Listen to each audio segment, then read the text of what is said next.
you to doubt El Dandy.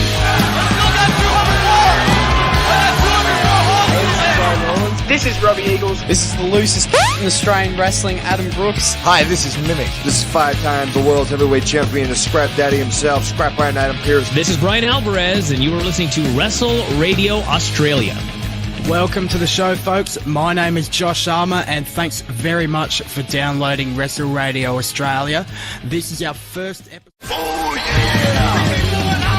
G'day, this is Big Brody Marshall. This is Brian Alvarez. This is Dean Brady of the Millennials. This is the Jurassic Punk Sid Parker. How many of you guys have heard the term kayfabe? Hello, doggers. This is Jay Hunter from OSW Review. This is Matt Grim Basso. This is the loosest in Australian wrestling, Adam Brooks. This is Scrap Iron Adam Pierce, and you are locked in to Wrestle Radio Australia. I in the game, I'm champion, I'm Triple H. Undertaker, I'm your maker, bury the brother like Kane. Ooh, 1-3, hit the tombstone, hit the choke slam on face. Ooh, yeah, like a macho heel, turn like a muscle. If you sell a lot of tomatoes, I'ma keep a couple models. Ooh, and you may call me HBK. When I'm tuning up the band, you best be getting in my way. Ooh, yeah, I'm degenerate, I love it, yes, I love it. If you wait down with that, then I got two is what you suck it. Too sweet, put your fangs up. Too sweet, hold another cup.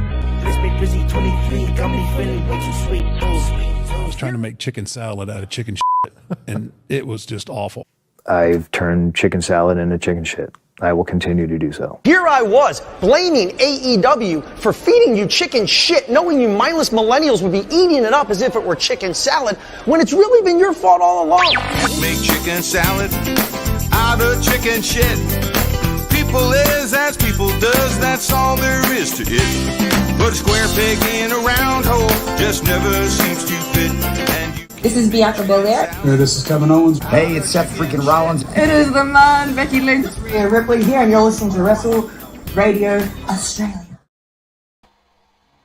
Hello and welcome to Making Chicken Salad, the Wrestle Radio Australia show where we talk about everything going on around the world of wrestling.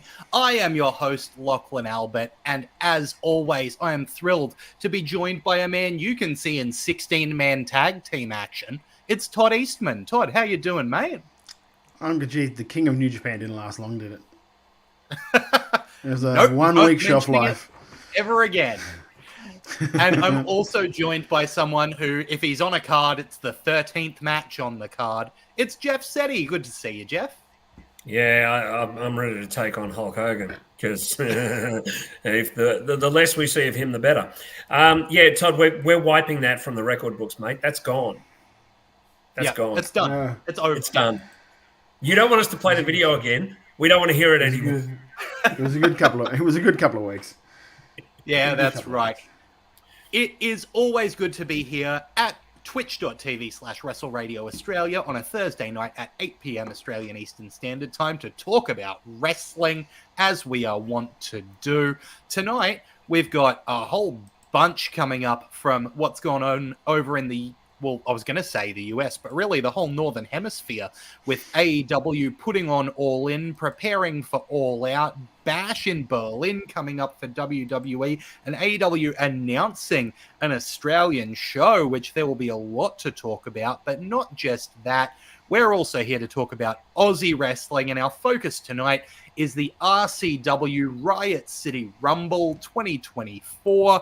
And as is the trend lately here on Making Chicken Salad, show's free on YouTube. Go to YouTube, search for Riot City Wrestling. You'll be able to find their channel. They put up a heap of their shows free on YouTube, specifically Riot City Rumble. You'll be able to catch right now. That's how we watched it. So go on, get around it, because I thought it was a really entertaining show, almost 3 hours, stacked to the gills with wrestling.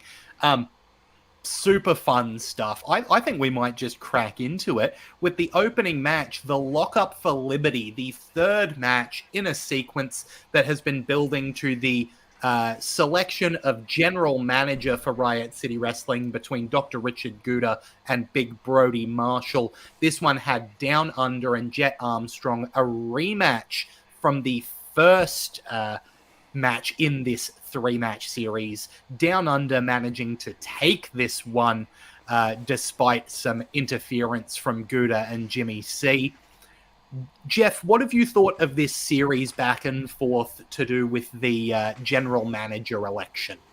Really, really interesting and entertaining. What a good way to get a 3-match series out of people without you being, overexposed or feeling like you're tired of it.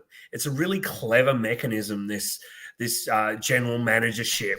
And they've actually made it quite something of value. The double act of Jimmy C and Richard Gouda are so damn entertaining. They really are. They're making it hard to boo them. Even Gouda's smug little beard and the waxed moustache it's kind of funny. I really, really am enjoying it. Jet Armstrong is such a good pair of hands in the ring, as they say. And Down Under's got a great gimmick and a good size, and he's got a real presence to him. There was no way you wouldn't enjoy this. There's no way you wouldn't be entertained by this. And it feeds nicely into some antics later in the show. Absolutely. Todd? Yeah, I've said before how much I enjoy Down Under's work. And I like the fact that they've put him with Brody, who is like absolutely loved by that Riot City crowd. So he's going to get the rub off that. And hopefully that'll be something that will elevate him into a higher level on the card after this sort of series is over as well. Something maybe put him in contention for something coming up the line. It's really hard now because they only have, well, they've got I suppose they are bringing it back, aren't they? The C4 with the C4 for the Emerald. I wonder if they're still going to get the Emerald Crown belt at the end of it. Because I assume that they will be bringing back the Emerald Crown belt for the winner, right? That makes sense to me. I would like to think so, because otherwise you've only got that one title and the tag titles amongst the whole Fed to fight for, which makes for really hard goals for guys to aim for. So, but yeah, I'd like to see him in that sort of chase for the Emerald Crown, to eventually move up into being ready to take that grand championship, because I think he's got everything it takes. Like, it's the same as before they put the belt on Katie. You weren't quite sure until you put the belt on Katie, and he really flourished when he got that belt. So yeah, I love Down Under. I think he's great. Jet is, like I've said before, Jet is the quintessential great mid-card heel to get the babyface ready for a big heel above them. I think he's great for that. So yeah, love the match. Yeah. It was great. And Jet loses. And early on, Jet loses nothing by losing that. Nothing.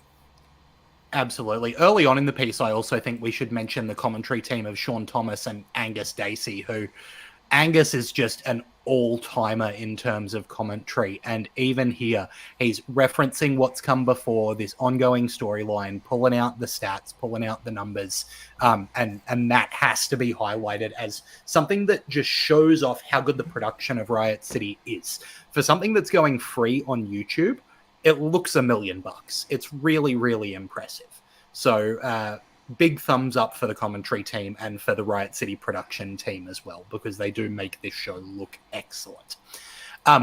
What we might do is jump ahead a little bit in the show, because this storyline continued later in the show with Brody Marshall and Richard Gouda coming face to face for the counting of the votes. And wouldn't you know it, it was an exact tie. That seemed strange until it gets revealed that Gouda had been stuffing the ballot box with fake votes, so he's cheated and still only ended up with a tie. But that's okay, because Brody Marshall's putting out the challenge for, at the next show, Gouda and Jet Armstrong versus Brody Marshall and Down Under in a tag team match to decide the general manager. See, they missed an opportunity here. They should have just done whoever had the best Teddy Long impersonation becomes a jam. Just give us a good holla holla player. Holla holla holla. And that's the guy that gets it. I think it's the only real way to measure this thing.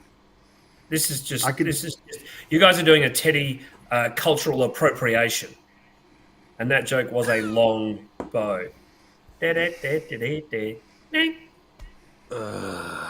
That's rough. You're a professional comedian, you say? I think that I think that the idea of Brody Marshall actually having a match where the prize was the who gets to be GM seemed to be the way that this was going to go, because otherwise why would they have a multiple part series of matches that don't actually contribute to who gets to be GM at all? Just 3 back-to-back matches for some reason. You know, Alex Fireheart in the chat saying, to be fair, they are at least honoring Teddy Long by booking a tag team match player. You're exactly right. And I think there's nothing in the initial match and then the little bit of business later that doesn't hold consistency to the story. And I really like that. You know, I think there's a beautiful story being told here. I mean, if it's Richard Guter, it'll be a lot of fun because Rhodes can be giving him shit on commentary and really, really ramping it up and doing other things to disrupt his reign, and same vice versa. You know, it should be fun. I love how because like if you know Brody, you know he is just like, that's not a fake Aussie thing he's doing. That is him. So it's like, you bloodied, and I was like, man, you're so Australian. Please just calm it back a little bit. It seems like too much of a gimmick. Yeah, that's. I think that this is a really fun storyline, and the idea that the reason they don't have a general manager is because they are going through this process to decide on a general manager, I think does a lot of world building for the show as well. So I really enjoy that. But moving back to the card as it progressed, the C4 Absolute Grand Prix continues with Sigma and Snacks going at it. Both of these gentlemen coming into this match with 2 points apiece, and Sigma, Super Sigma, managing to get the victory over Snacks to take the lead in the C4. Jeff, you're shaking your head. What's up, mate? Well, because last time when not Sigma, but the other guy's name who begins with S came on, you said you were going to pronounce it in a crazy way, and you didn't tonight. And like, I'm just looking for some storyline consistency here, Lachlan. Which is it? Is it a crazy way, or is it a normal way? I do not know what you're talking about. My memory is switched, mate. Ah, shit. Was I complaining about it having 2 X's? Is that what happened? I think you were. You said it's spelt in a crazy way, so I'm going to pronounce it in a crazy way. And you that didn't. Sounds like me. That and I'm feeling like Nexus. you're doing the man some misjustice in not pronouncing it in the crazy way, Lach. Yeah, to be fair, yeah, Pario Magazine saying Lachlan is so lost. Yeah, I'm completely off on that one. But we've seen, obviously, in this show a lot more development of this Super Sigma character, and we'll speak more about that in the Rumble as well. I feel like there was probably not a lot of surprise in this one after the performance of Sigma in the last Grand Prix match. Paria Magazine saying anyone would think Lachlan has taken more bumps than Todd. No comment. But yeah, I think that while the result wasn't surprising, Sigma gave a lot of opportunities for Snacks to look good in defeat and look like he really, held up his end of a fight against someone who is enormous and extremely strong. And Sigma looked strong. Do you agree, Jeff? Yeah, totally. I think that for a match that only ran a tad under 7 minutes, which is relatively quick, it was the shortest match of the night. There was a lot that happened. It had really nice back and forth moments. I think both characters are really well rounded. Sigma is essentially, if you haven't seen it, he's essentially Homelander from The Boys. And actually a heel instead of the bullshit that Lachlan spread a couple of months ago. I don't know if you remember that either, Lachlan. But oh shit. But ooh, this is gonna be a fun show. But yeah, Sigma's great, and I really, really like Snacks and the way he moves and things like that. Yeah, Todd? I get massive Hook vibes every time I see Snacks. Yeah. Massive Hook vibe. I have to shout out Sigma. Like, we've seen him for years in the other gimmick, but the way he moves as someone his size is so, like, he is so fluid for a big man. Like a lot of times you see those big men and it feels like their knees don't quite move properly. Like he doesn't seem to have that at all. He's so fluid in the ring, so just easy. It seems easy for him to do some of the stuff he does, and for a guy his size to be doing it is really, really impressive. Like, he has come along so far from his days as like Kurt Barron when he first broke in to Riot City Wrestling. Yeah, I enjoyed this match. They didn't overexpose themselves because there wasn't too much you could do with the two of them if you wanted to sort of protect them. So I feel like this was a decent amount of time for them to get over who they are, but then to also get the job done of the story of the match. So yeah, I really enjoyed that. I thought it was good. Like, I really enjoy Sigma's work. As being a new character that he's brought in, he has established that character very, very quickly. Absolutely. Moving on, Dean Brady and Banjo Powers went at it, not for the last time in the event.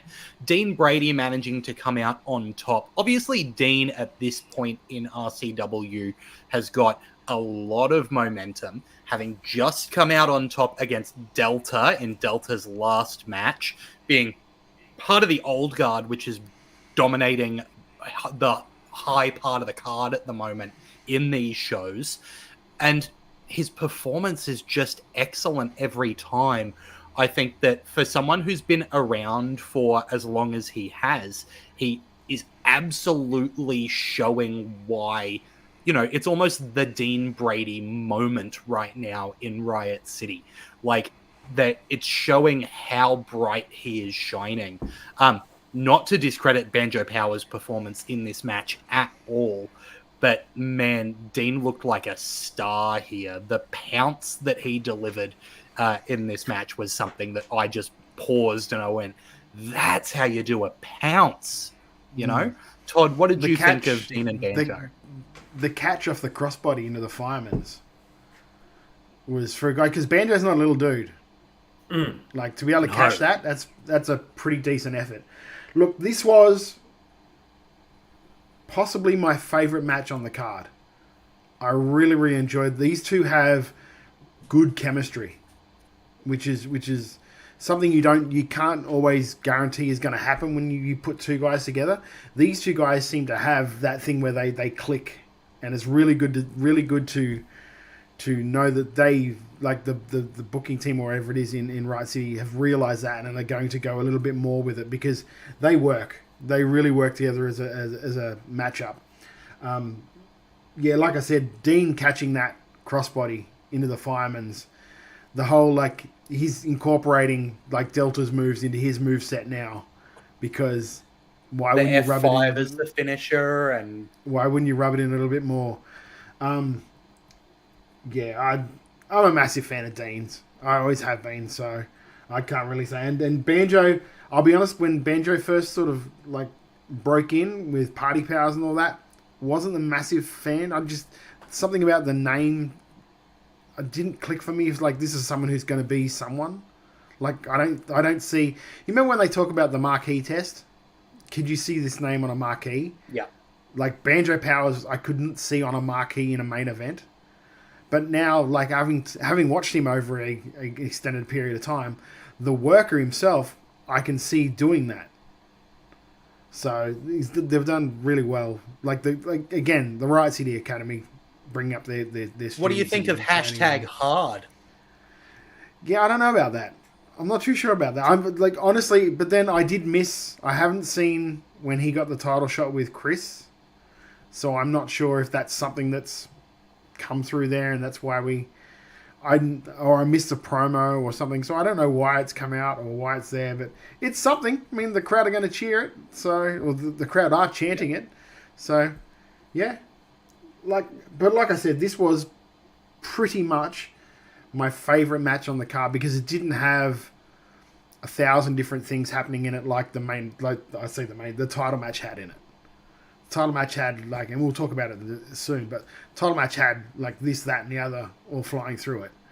Whereas this was pretty much the two guys for the majority of the match, which is great. I thought that was really, really good. My hat's off to the guys. Absolutely. Jeff? I honestly have nothing to add. You've summed it up really, really nicely. Dean Brady, there's something really special about Dean Brady. And it's a shame he also isn't, visiting more states more often, but I think that's, an indication of probably he's got commitments outside of wrestling that keep him very much close to Adelaide. I thought Rosenthal did his job really, really well here. He wasn't over obvious, but the moments he was there, he appeared and then disappeared again. Really, really good management work by Rosenthal. And I think that the match was really special. And remember, this was the match before the break on the show. So they put it together so nicely, and I was very, very impressed with this. Banjo Powers absolutely pulls his weight. Like you, I think the gimmick, there's something there. There's something maybe missing, or maybe just give it. I think it's just dropping the banjo. It's just Powers. Changing something, like adding an actual person's name. Do you know what I mean? For the start, Kenny. like Kenny Powers. Kenny. And I think that's been done. I think. Max. Pretty sure. Max Powers. Max Powers. And I also really, really want to credit just whoever put the match together, which I think was probably Dean and Powers themselves, but just really, really worked hard on it. It showed it was a great match. Yeah. Absolutely. Moving on to the title match that we just mentioned. RCW Grand Title on the line. Chris Basso defending against Matt Hayter with special guest referee Grim. Obviously, Grim having a lot of history with everything going on here, returning as the impartial ref to hold off the power of the old guard before, as we said when we were talking about the last show, turning and joining the old guard himself in the final moments of this match after ejecting Benjamin Rosenthal and then ejecting Dean Brady. So that this is my kind of complaint about this match, which I just don't understand why Grim would call it down the middle for 25 minutes, eject two members of the old guard, constantly deliver 2 counts for both sides, and then 25 and a half minutes in, deliver the Sparta kick to Matt Hayter. I can't understand the motivation there. Like, why? There was it felt like there was 94 different run-ins before the stuff happened. And during all of those run-ins, he took the side of fairness until at the end when he went, nah, I'm going to cheat to help the old guard win. Yeah, I mean, this is a problem I have with special guest referee matches where they turn on the face or even the heel and beat them up near the end. Why don't they just beat them up to begin with? Obviously, there's an issue there. But... Sorry, mate? At the start, yeah. I know what you mean. When the bell rings, they could just beat the shit out of them. They're the referee. They'll count the 3. Imagine the heel heat that gets. I agree with you completely, Lachlan. It takes a lot of suspension of belief to kind of go, oh, yeah, that's fine. Saying that, the wrestling itself, really good. This is not a complaint about the wrestling. It's a complaint about the logic gap. Todd, you have talked about logic gaps in storylines, and I think that's a huge one. It's going to take we all know why it's done. It's done for the shock value of it. It's done for the... That's the reason why it's done, because you're not supposed to afterwards, like we do, go, oh, you know what? Why did he call that straight, then this straight, then eject this guy, then do that when he was just going to turn? Because all we're supposed to be going is that motherfucker turned on him. That's all we're, as fans, that's all we're supposed to do. I can see your point. However, I understand, because I make the same argument that you make all the time. But then, I have to go, but this is why we do it. Have you booked it that way? Have you ever booked it? I've never done that, no. Because the only one I've ever done like that was, I think I was a special guest ref, and I was just a dirty rotten cheat the whole way through. Yeah. I'd like to see that once or twice. I think part of the reason that I was so aware of it is because as soon as this match was announced with Grimm as the special guest referee, and I think I said it on the podcast as well, I'm like, so Grimm's turning to join the Old Guard, right? Like, that just felt like the flow of the Old Guard as a story. But to be fair, they did set it up with something that we didn't talk about on here, with Havoc coming out during the show and saying that he wanted the one match he hasn't had in his 25 years is against Grimm. So they set it up so it was like two mates shaking hands going, all right, we'll have a... So there was never... Because in our minds, this is Grimm's path. Grimm's going to have a match with Havoc. So, like, they sort of set the swerve up earlier in the night by saying that. At the same time, when I saw that, you know, thinking through my theory that he was going to turn during the match, I'm like, oh, well, there's our face-heel dynamic for when we get to that match. But again, as a fan, we're not supposed to think about that. Yeah, exactly, right? So, look, we're definitely looking through the spectrum, you know, through the lens of being very, very invested in these stories and knowing the way that they can often go. I think that the execution of it was done really, really well.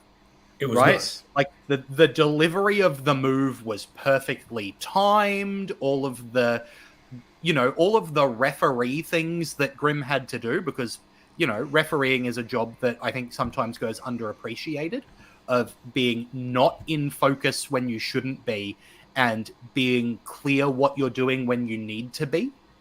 I think Grimm did really well. Right? So I think that everything in this match was done kind of to perfection, except for that logic gap for me. Chris Basso and Matt Hayter are phenomenal professional wrestlers, right? You're not going to mar the performance between those two.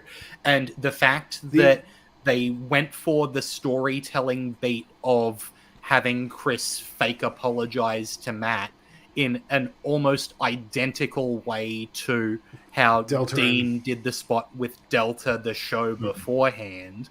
So calling back to that while also calling back to the life partners, etc., etc. Like, I think that this was just a very well executed match. You know, I think if I was to change anything about this match, it would have been the start. It would have been a hot start for me, because these two guys are guys that hate each other. Yeah. So why wouldn't Hayter be just going straight after him and having Matt have to pull him off the guy? Have Creed just going, whoa, no, I want a fair match here. Call it down the line. Get him off me. And just have him, like, at him for it.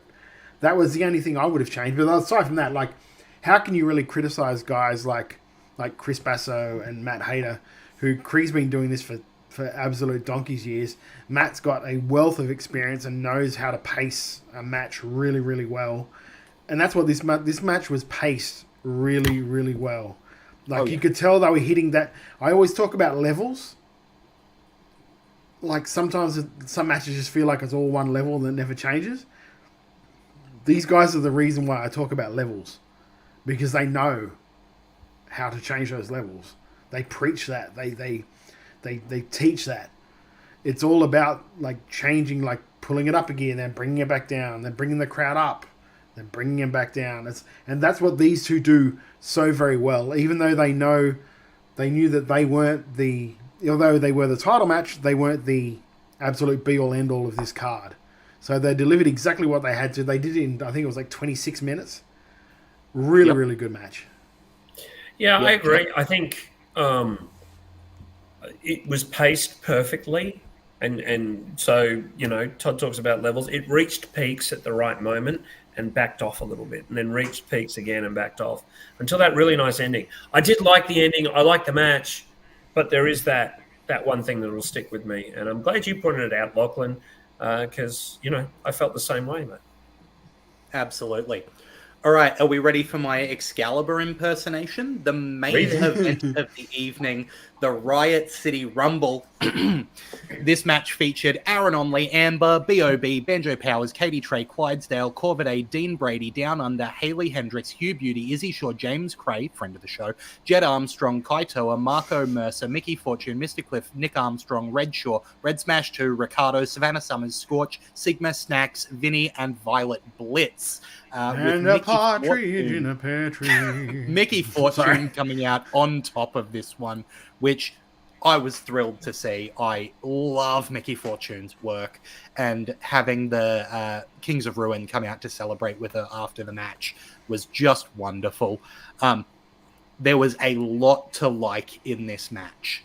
One of the things that I think I've said it about the Riot City Rumble before, the fact that they start with 4 participants instead of 2, I think is a really nice way to inject a Rumble with energy. It takes just a couple of minutes off that runtime. James Cray in the chat. Of course you're a friend of the show, mate. Yeah, thanks. Todd, give it a... Hey, Lachlan later, James. Yeah, acquaintance of the show. You're on mute, Lachlan. You've gone out, Loch. You muted Lachlan. Uh-oh. He's unplugged himself. He's unplugged himself. Yeah. Technology, what did you think of this technology one, has done us a favor. What do you think, Todd? I enjoy. Like I've always been a big mark for Rumbles. I love them just because you could, like, the people that could show up in them, and like having Savannah come back was great because I haven't seen her for a while, and stuff like that. Like, you get to see some of the younger guys that are coming out. I think it was like Haley Hendricks. I think she's from the academy, so she was in there having a crack.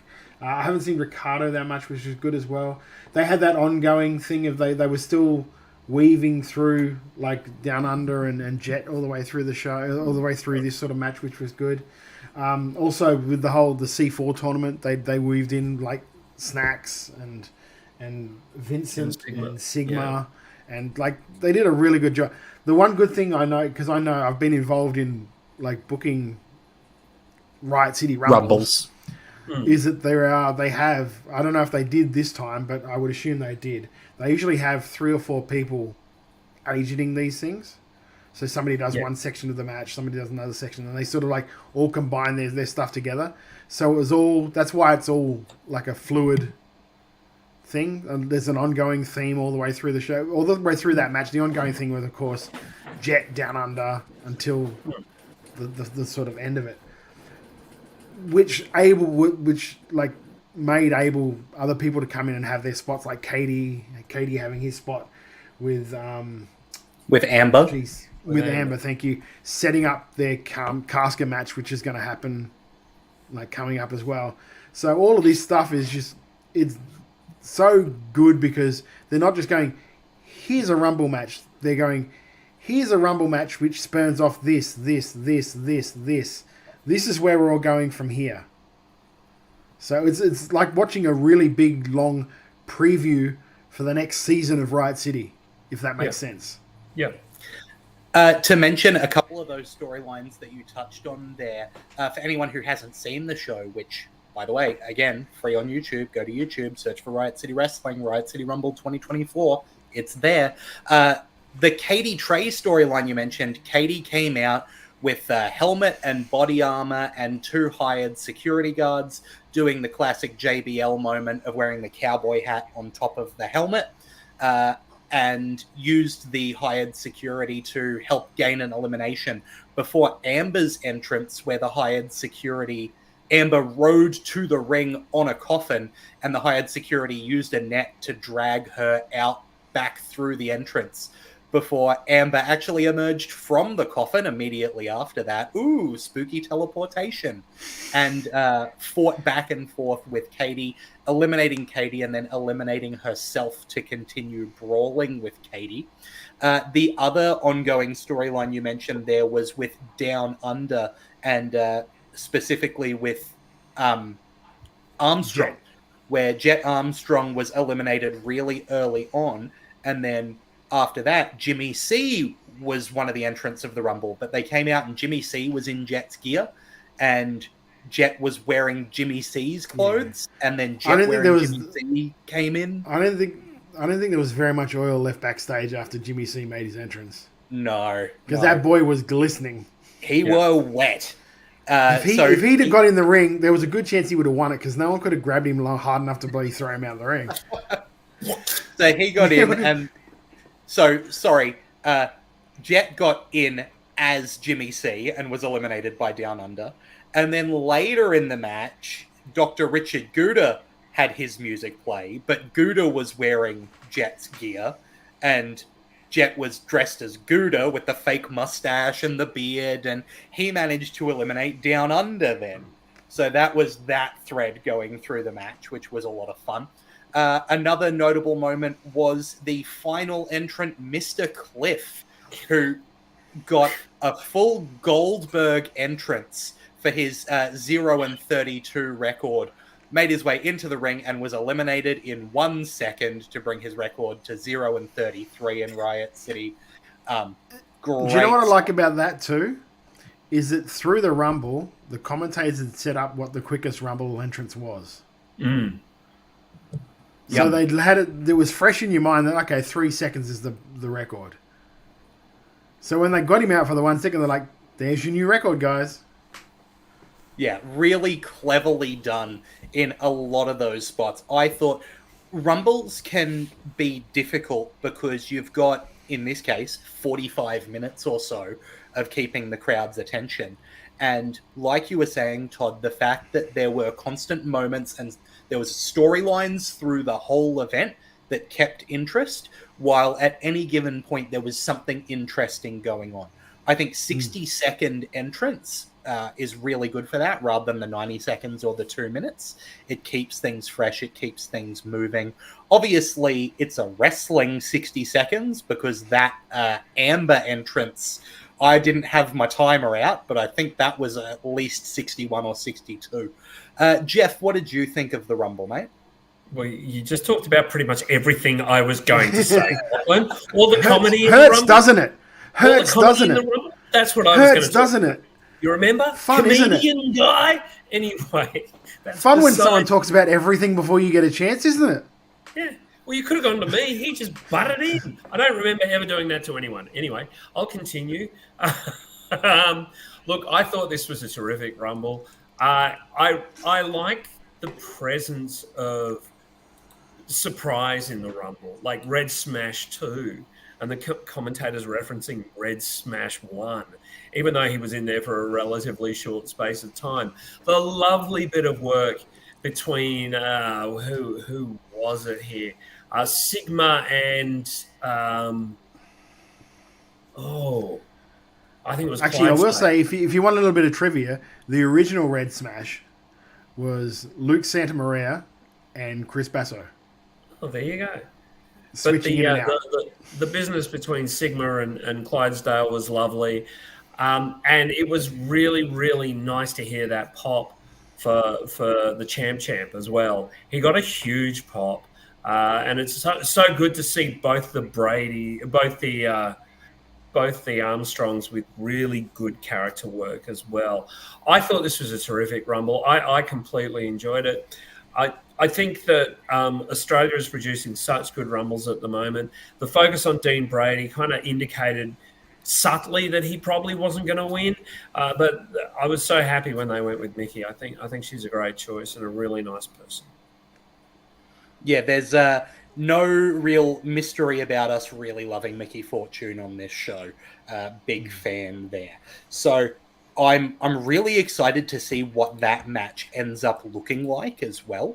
Having Mickey presumably challenge Chris Basso for that title is going to be a really interesting kind of layout for that match, right? Especially with Grimm joining the Old Guard and Mickey having history with Gods and Monsters there. That's, a really interesting potential direction to go in. I think this show was really fantastic. I thought really highly of the Riot City Rumble 2024.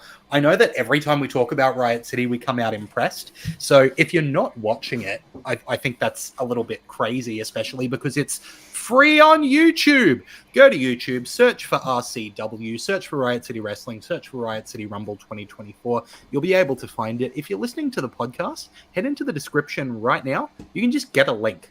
Right? Because Todd's on that, and every time I say it, Todd goes, now I actually have to do the job.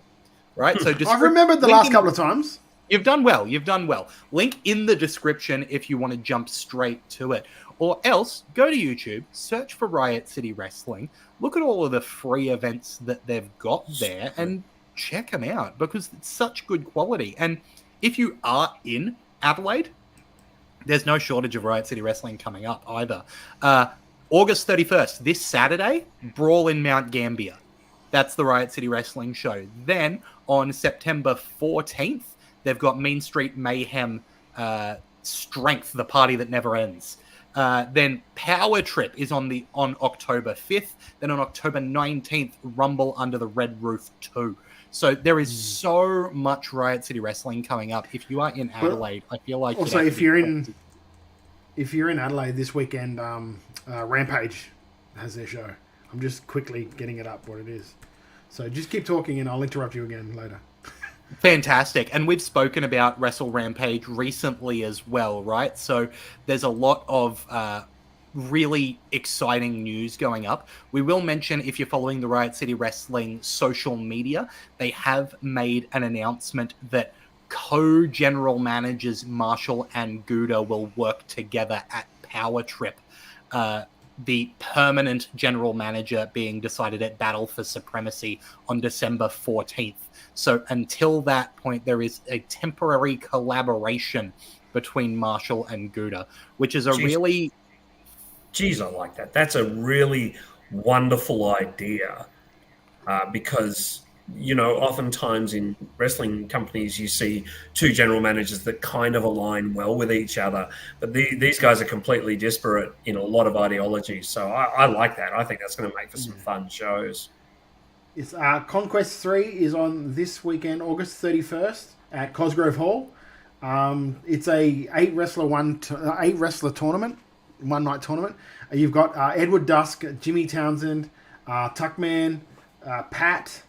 Link Barnett, Wrecking Ball, Tommy Knight, and from up here in Queensland, Mitch Ryder. So that'll be a really good show. That's a great lineup. If you're in Adelaide, go and see it. What a stonker of a tournament. So that is August 31st at Cosgrove Hall. And Conquest is going to have like other matches on that show as well, right? So you're not just seeing that tournament, but my goodness, there's also a 6-man Havoc, Gorgeous Greg, and Amber, which will be interesting to see how they tag together against Leah Lovegrove, Joey Graham, and Punch Drunk Istria. So that's another match that's on that card.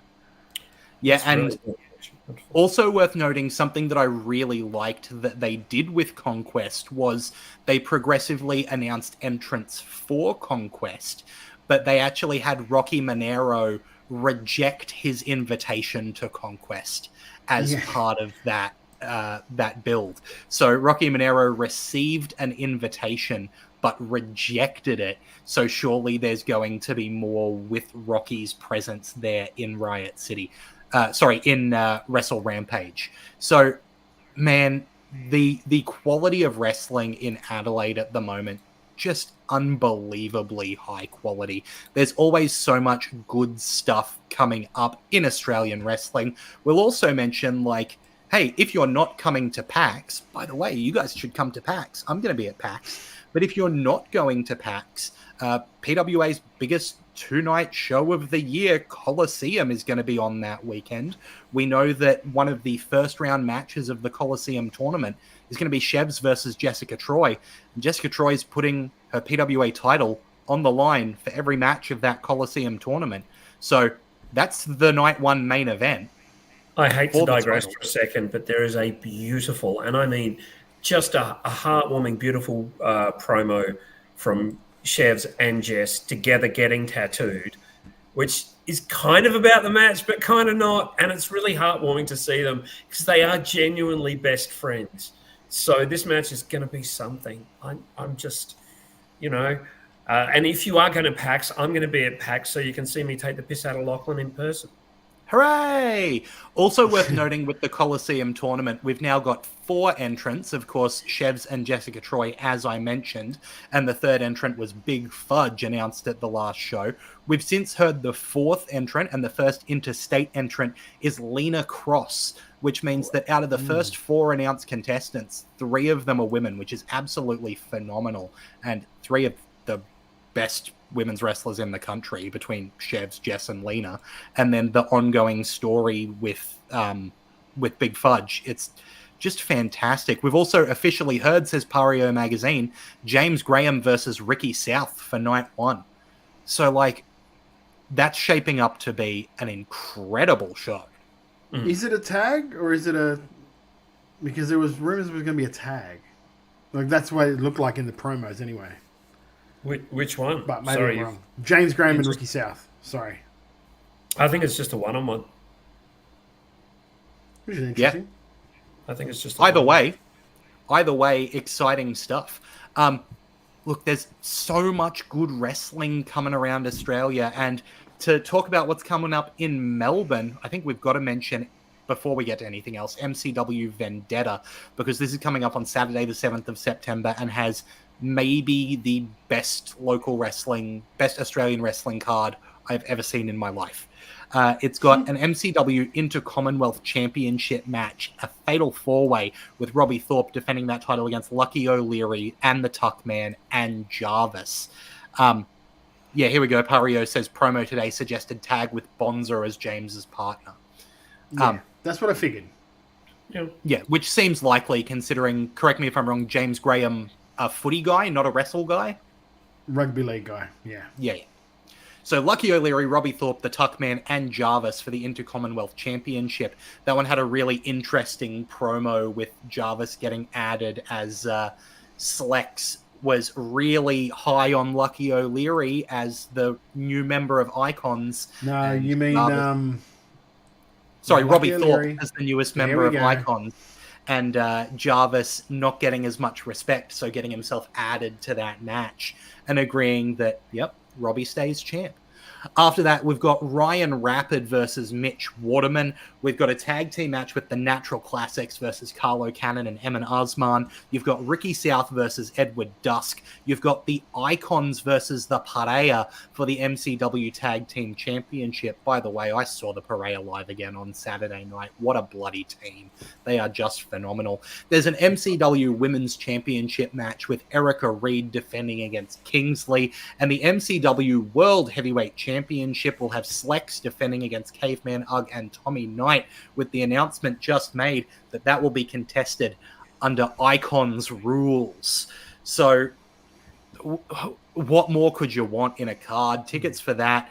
I know that there were very few remaining last week, so head to mcwtix.com.au, mcwtix.com.au to see if there's any left if you're in Melbourne, because you've got to get on that immediately. If you don't manage to get a ticket to that, Stream Horizon is the new home of MCW. They're exclusively streaming every MCW event from 2021 onwards, and access to the shows from 2021 to 2023 are free. So get to streamhorizon.com.au. As Andy mentions, Vendetta is super sold out, and Pario Magazine both agreeing. Yeah, so make sure you're holding on to that mcwtix.com.au link for when they announce their next show, because these MCW shows just sell out. They just always do. Such good quality. Because I know how you are, and you were about to go on through for an ad, because that's how you roll. You're a good seguer. You said you saw the Parea on the weekend, which meant you went to UPW? Correct. UPW's Undisputed Glory 7, I believe. So how was it? Tell me how it was, my friend.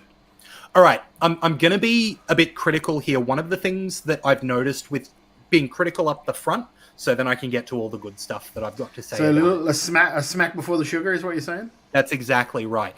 I've felt a couple of times when I've gone to see UPW shows that they have really clear long-term storytelling with an up-and-coming babyface fighting against the odds, and they make their way through hell and they get beaten down, and then they finally get to the big title match at the end, and then they lose, and there's something next for the champion. And I don't have a problem with, long champions who hold the title for a long time, and UPW does quite a good job of that. Their champion at the moment is help me out, Todd. Jesse Love. Jesse Love, thank you. Who is a really excellent champion who does really good work. But they were building this story where it was a triple threat match with Andre Irons and Tommy the Gun Winslow. Tommy Winslow, the former champ. Andre Irons used to be his stablemate, right? And Andre finally almost eliminated himself from the Rumble when they were the final two, and then stopped on the way out, turned back around, and eliminated Tommy Winslow, leading to this triple threat match, which is such a great story for Andre Irons, turning face, coming out from this heel faction, overcoming the odds in the triple threat match, because even though he won the Rumble, it got turned into a triple threat match with Tommy Winslow, and then Jesse retained. Right? And that's nothing against Jesse, and they've got a storyline building with the Sanctum, who are the big evil stable who are tag team champs, so that's all well and good, but it felt really clearly like this was going to be a big moment for Andre Irons, who I think is phenomenal, and not having that payoff was a little disappointing. And it's something that I've seen in the booking in UPW previously, where they've got natural love for a babyface who is fighting from underneath and then doesn't win, which I think can be a little bit frustrating for fans, especially because it is such a family-friendly show where you've got lots of kids who want to see the people that they love get the big win. Yeah. In saying that, Jesse Love is a good face. I like what he's doing there. Do you think maybe, and I'm not well, I guess I am fantasy booking. Do you think maybe it might have been better if they'd have just done Tommy and Andre one-on-one and then found another challenger for Jesse? Just so then Andre could have got the win? I think so. I think seeing Andre win would have been really therapeutic for, as the culmination of that storyline. At the same time, I think the card was a really good length and they paced the show really well. So I think if you were going to have that be a one-on-one match as well as a title match, you really have to think about how that changes the card in its entirety. I was going to say, would you just drop another match somewhere else on the card? Maybe, but I don't know what you would drop. You know what I mean? There was the Perea had a tag team title match against the Sanctum that I think was excellent because the Perea couldn't put on a bad match to save their lives. You had a women's championship match where we got a new women's champion that included the best table spot I've seen from any Australian wrestling in a long time. They had an actual table. I don't know where they got it from, but they had a table for the announce table that they went through. And the new champ, Maddie J, is a great up-and-coming babyface, so I guess maybe it was the big show, so I think it's okay to have a couple of babyface champion wins on the same night. I think that they did, an open featherweight title open challenge, which was really good with Jack Tucker and Ricky Rembrandt, that I thought was an excellent show opener. There really just wasn't much on the card that I wouldn't want to be there. Okay. You know what I mean? So yeah. That's my overall feeling on the show.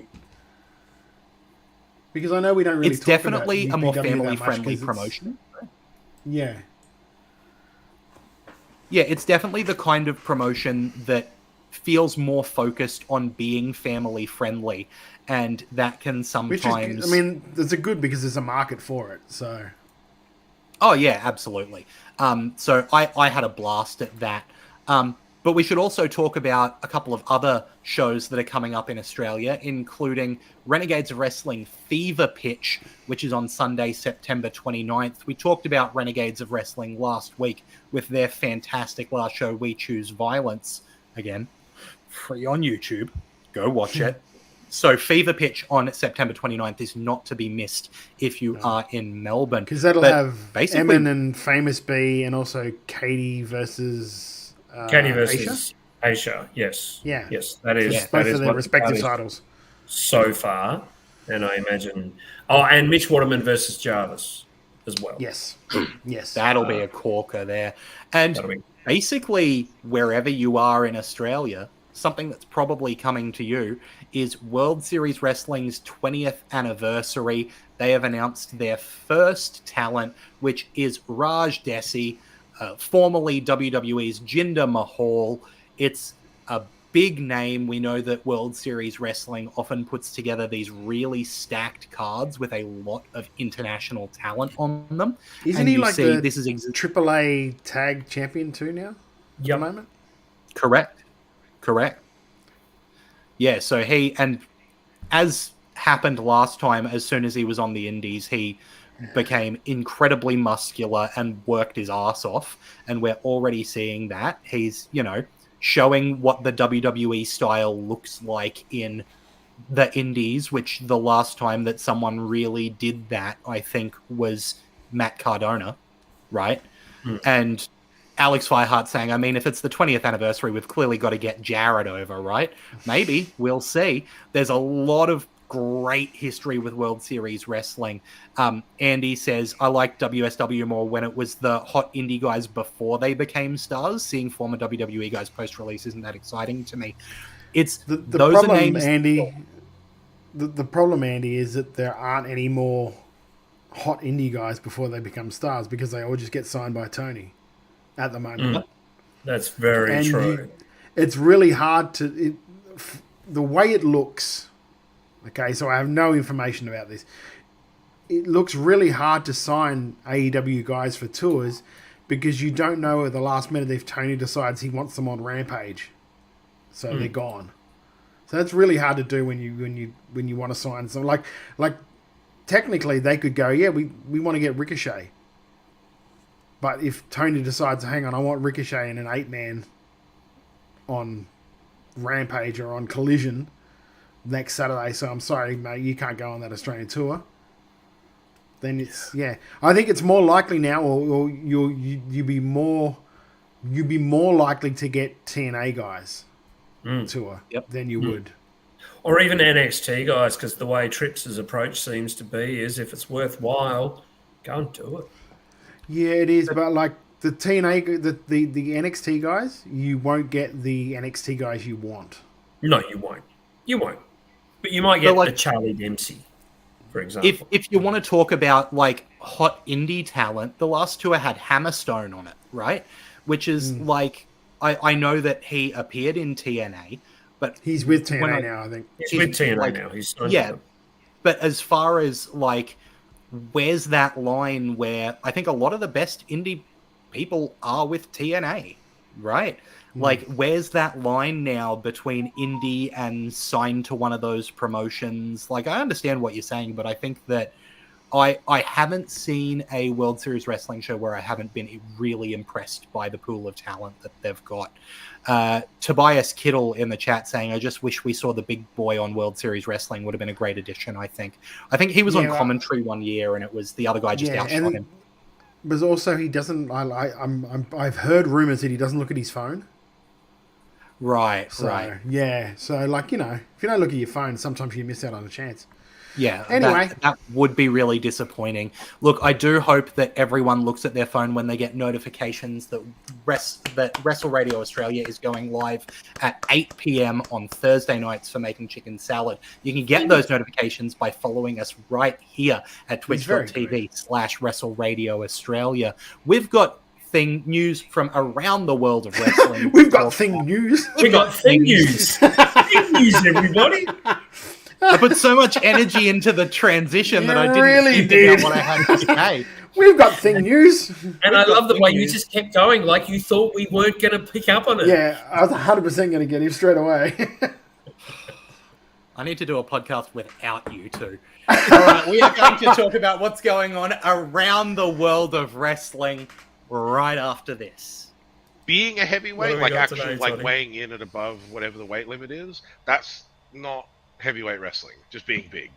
There's heaps of guys that are huge that like they don't like. Oh, they're incredible because they don't move like a heavyweight. It's like that kills a lot of the mystique for me. Like that kills a lot of what makes heavyweight wrestling special.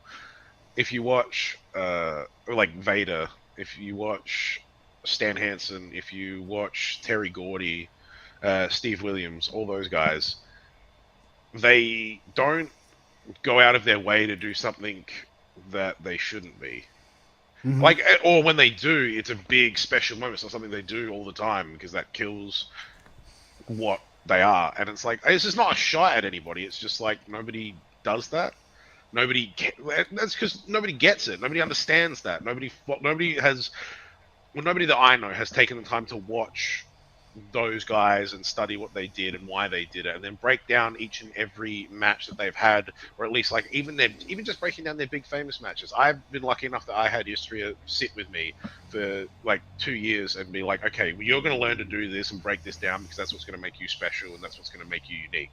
So I did, and that's why I can do that. That's why I understand those things. But it's like, unless you're talking about people that are already signed, like Gunther can do it. Yeah. Gunther's probably... That's why Gunther's like the best wrestler in the world, because it's like it's what he does. He doesn't do anything that you wouldn't imagine someone of his size doing. You know?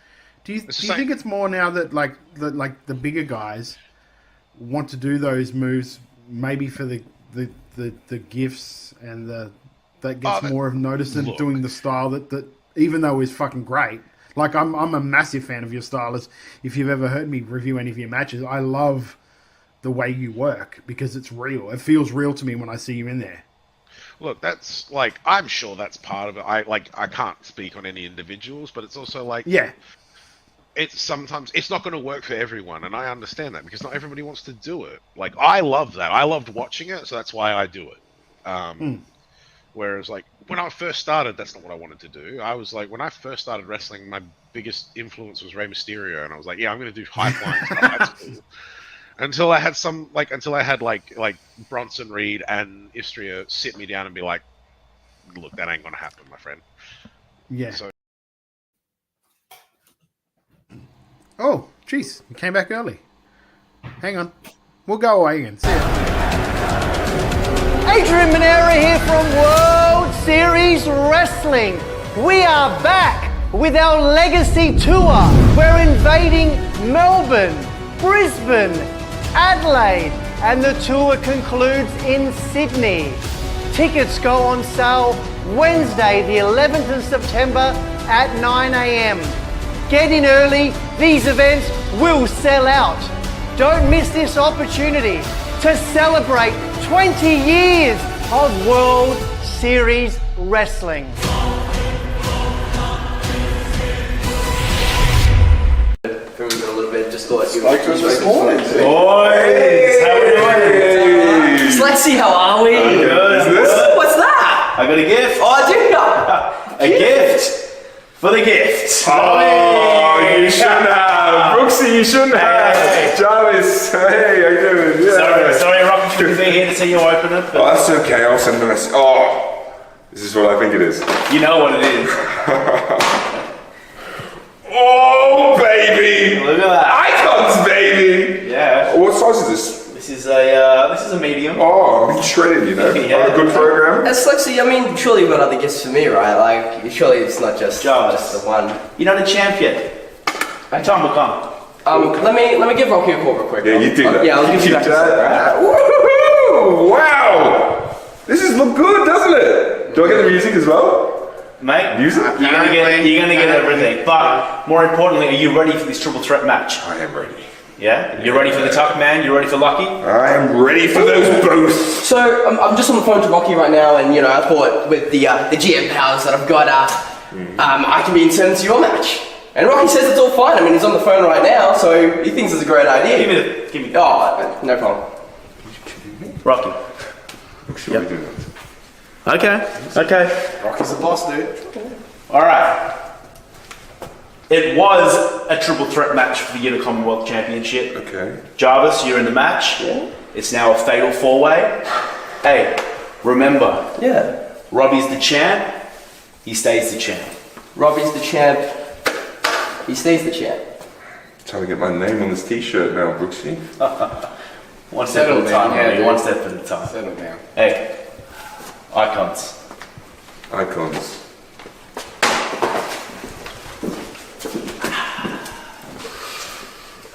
Robbie stays the champ. Robbie stays the champ, brother.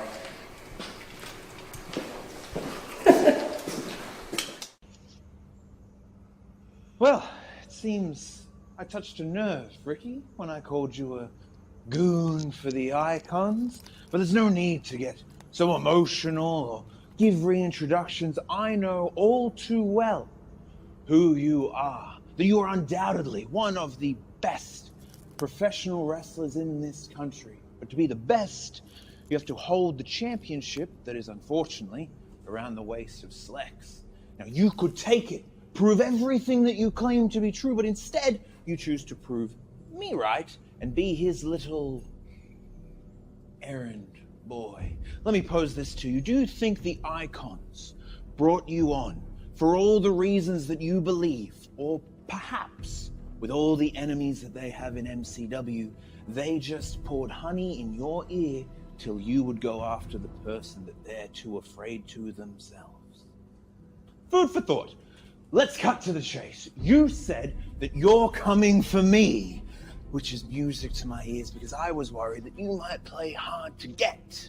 But you see, Ricky, I want this fight. I don't think you do. Because I have been choked until my face turns blue. I have been beaten into the ground. I have had my flesh split open, tasted my own blood, and smiled and asked for more. You said you were coming to finish the job. I want you to try. Strike me down, and then pray to whatever God that you hold dear that I stay down.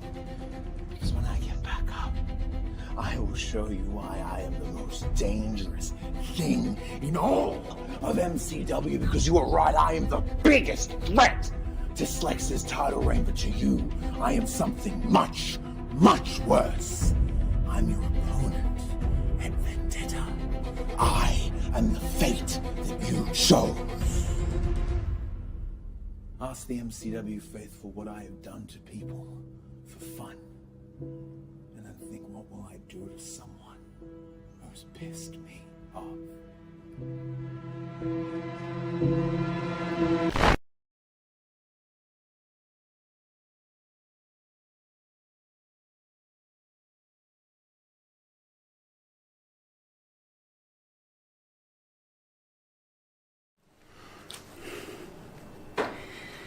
MCW Vendetta. Triple threat match for my MCW Heavyweight Championship. Tommy Knight, Caveman Ugg, everyone's saying the odds are stacked against me. But if you haven't learnt your lesson by now, you know that the icons, we always have a plan. Now, Caveman Ugg, Tommy Knight, two of the biggest, most dominant heavyweights in this country. You guys might not know this. You actually have a lot in common. Two of the biggest heavyweights. You're both really, really stupid. You're both really dumb. You both really stink. Your hygiene is horrible. And you both have never had the MCW Heavyweight Championship. Now you can change a few things going into this triple threat match. You can read a book. You can smarten yourself up. You can try and get a plan to try and take me down. You can have a shower. You can grab some soap. You can use that. Use it on your body. You might want to smell nice and get rid of that stench when you get in the ring with the business. But one thing that won't change and will never change is the fact that I will remain the MCW Heavyweight Champion. So you can try and come up with a little plan of working together and trying to take me down. But at the end of the day, the icons, we always have a business plan. And we end up on top. Icons house, Icons rules, because business is booming.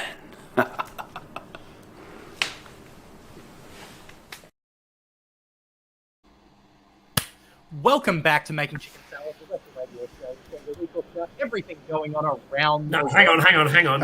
Hang on, mate. You might want to do that again. You It might, sounded because like you you- got undersea effect for a minute there. Yeah, You it ready? sounded like I'll you- clap you in. I'll clap you in. Sounded like you dip. 3, 2, 1. Slex stole my phone. Sorry, no. Welcome back to Making Chicken Salad, the Wrestle Radio Australia podcast, where we talk about everything going on around the world of wrestling. It's time to take that international tour, and let's start with the US and specifically start with WWE. There's a couple of quick news stories we'll touch on here. First of all, sad news. The passing of Sid Eudy, formerly known as Sid Vicious in WWF, and a former WWF and WCW World Champion, passed away at 63 years old. His death announced on Monday by his son Gunnar, who disclosed that he had been battling cancer for several years. On behalf of his family, Gunnar thanked everyone for their thoughts, prayers, and support. I will say about Sid, and I mean this with absolutely no disrespect, for a man who was fairly limited in the ring, he was incredible in his role. Like, truly showed what a body and charisma and knowing how to entertain a crowd can get you. Yeah, I think because I'm probably a bit more familiar with Sid because I lived through it at the time. I think you pretty much nailed it. He always needed someone with him to talk for him, because otherwise you got things like, I have half the brains you do. But Yeah. that's part of Sid's legacy. You know, Jim Ross He's the going, origin. He's the origin of We're Live, pal. yeah, he's the origin of We're Live, pal. And many of you don't know this, but I put it in our chat because there was a long gap between one of the videos, and I'm sitting here, the screen's black, and I just put in our chat, We're Live, pals. Like, it's wonderful. I'm gonna miss knowing that Sid's around, but he looks so happy in later years. His grandchildren climbing all over him, and him smiling and laughing. He was probably still checking out softball games before he passed, and so, you know, he was great. He was great. I have a lot of respect for Sid for making a career and hiding those limitations, and yet making a really nice career out of it. The one thing I say, like, everyone knows about Sid, the WWE stuff and the WCW stuff with the Horsemen and the Skyscrapers and all that stuff. The one thing I will say about Sid is that he is possibly the only person I know in that time of... You thought tribalism was bad, or tribalism was bad now when you go online. If you're in that ECW arena and someone from WWE or WCW rocked up, they were booed out of the building the second they stepped their foot in. Sid was unbelievably over. For those short times he was there with Judge Jeff Jones. Yep. So very over. And like, Paul E booked him brilliantly, because didn't put him in long matches, just had him come out, do the 911 type gimmick where he destroyed the people and walked off. And it was perfect for him. Jarrett was one of his first bookers, and it was while Paul E was there that the Master Blaster was one of his early gimmicks, and he was masked, and of course got an incredible body, and so the fans. He was Lord Humongous. Yeah, he was Lord Humongous. That was it, Lord Humongous. Just brilliant, just great, and as Alex Firehart, they've said R.I.P. to the Master and Ruler of the world. I mean, yeah, we like you said, like, he needed someone to talk for him, but yet his promos were still pretty good. He still had some pretty good. When he remembered his lines, his promos were still pretty good. Like, his delivery was great. Like, you couldn't fault his delivery. Unless you were also had the volume loud. Also, he was not unlucky, but he was sort of like unfortunate the fact that he had that accident on WCW Sin, which pretty much ended his career. I think he wrestled maybe once after that, and that was it. Twice he showed up. He went twice to, WWE. Well, he wrestled like in 2019. I think I remember hearing today on like an indie. and that was I think, and he's powerbombed who is now Sami Zayn. And he wrestled Heath Slater. Yes, on a roll. When Heath Slater was going up against all the legends, one night they brought out Sid. He basically gave him a boot, gave him the powerbomb, and that's the match, which was kind of Slater's gimmick at the time. But it left an impression, and I think that's the end we'll see of Big Sid in that setting. But of course, he's going to be in the Hall of Fame very soon. Even one of his last social media posts was saying, "We're running out of time for me to be in the Hall of Fame, and now Vince is gone, and I'm better friends with Triple H. Maybe it'll be considered." And unfortunately, he's not alive to. Yeah, but from what I can gather, nobody really knew how sick he was. No, I don't think anyone knew that he had cancer or anything like that. So I think they kept it very quiet, which is like, it's unfortunate that guys like Vader and now Sid weren't alive when they went in, or when they go in. So that's why I hope now that Vince is gone and WWE has changed hands, you'll see guys like Demolition go in. Demos have got to go in. Demos, you would think. Yeah. So, but yeah, rest in peace to Sid. Like, one of those guys that really did that run he had in the same time when Brett was doing his heel turn as the champion. That's an underratedly good run that he had as champion then. He was very good. Around the time of WrestleMania 13 is when it it kicked off. And it was like his match against Taker, main eventing Mania. It's not the best match in Mania, but it's not terrible. Yeah. Does Crush go in with Demolition? No. I don't think so, yeah. I don't Demolition or Axe Smash, baby. Demolition or Axe and Smash. Sorry, Andy, from wherever you work now. I don't know where it is.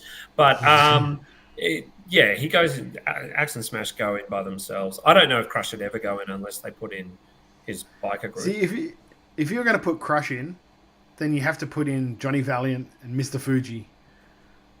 Because they were in it for just as long as what? Fuji's already in.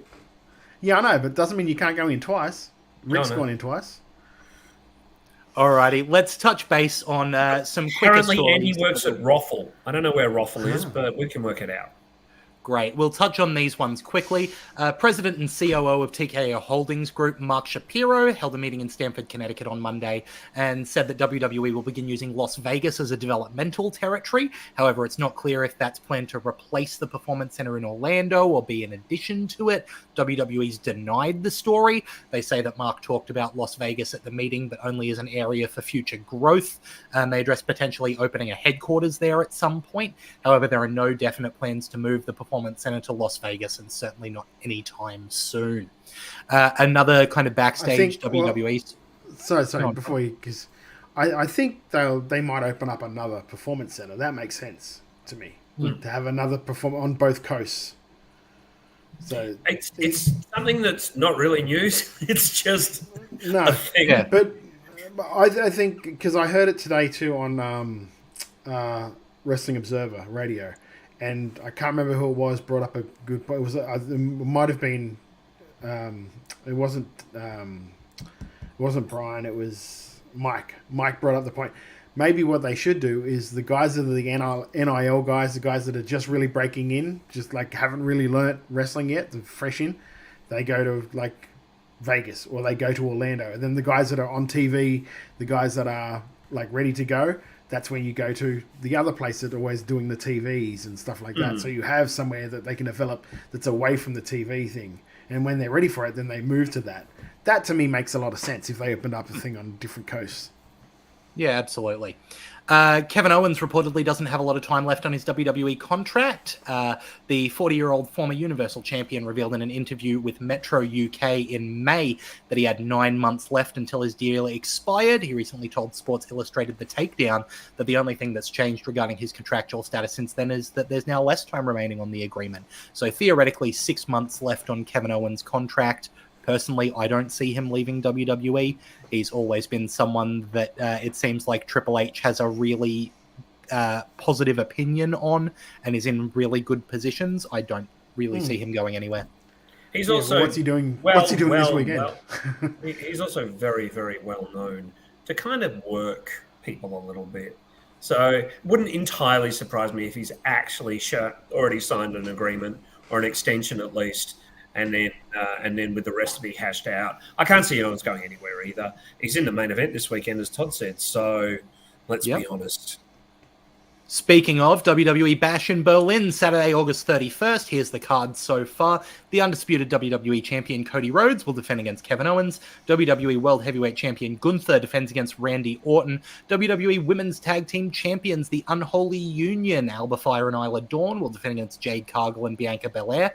Dominic Mysterio and Liv Morgan will face Damian Priest and Rhea Ripley. And in a strap match, CM Punk will take on Drew McIntyre. Shaping up to be a really good show. Yeah. Who we got? All right, let's go through it. Cody versus Kevin Owens. I'm taking Cody. I'm taking Zack Sabre Jr. No, Cody. Brilliant. World Heavyweight Champion Gunther retains is me. Yeah, same. Yep. Women's Tag Team Championship. I think Unholy Union retain over Cargill and Belair. I think that might change. I think it's going to change. Something will happen. This is the match that I'm just like, okay, they've done nothing with the Unholy Union. It's almost got to go to Cargill and Belair. It really does. I think this is the start of Cargill and Belair fracturing to be a marquee WrestleMania feud. Okay. Dominic Mysterio and Liv Morgan versus Damian Priest and Rhea Ripley. Personally, I think this goes to Morgan and Mysterio until we get a gimmick match.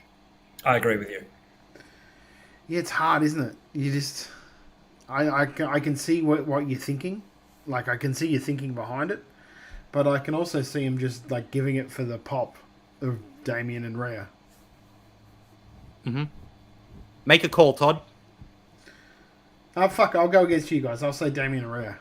Beautiful. And then our strap match: Punk versus McIntyre. I think they give this one to Punk.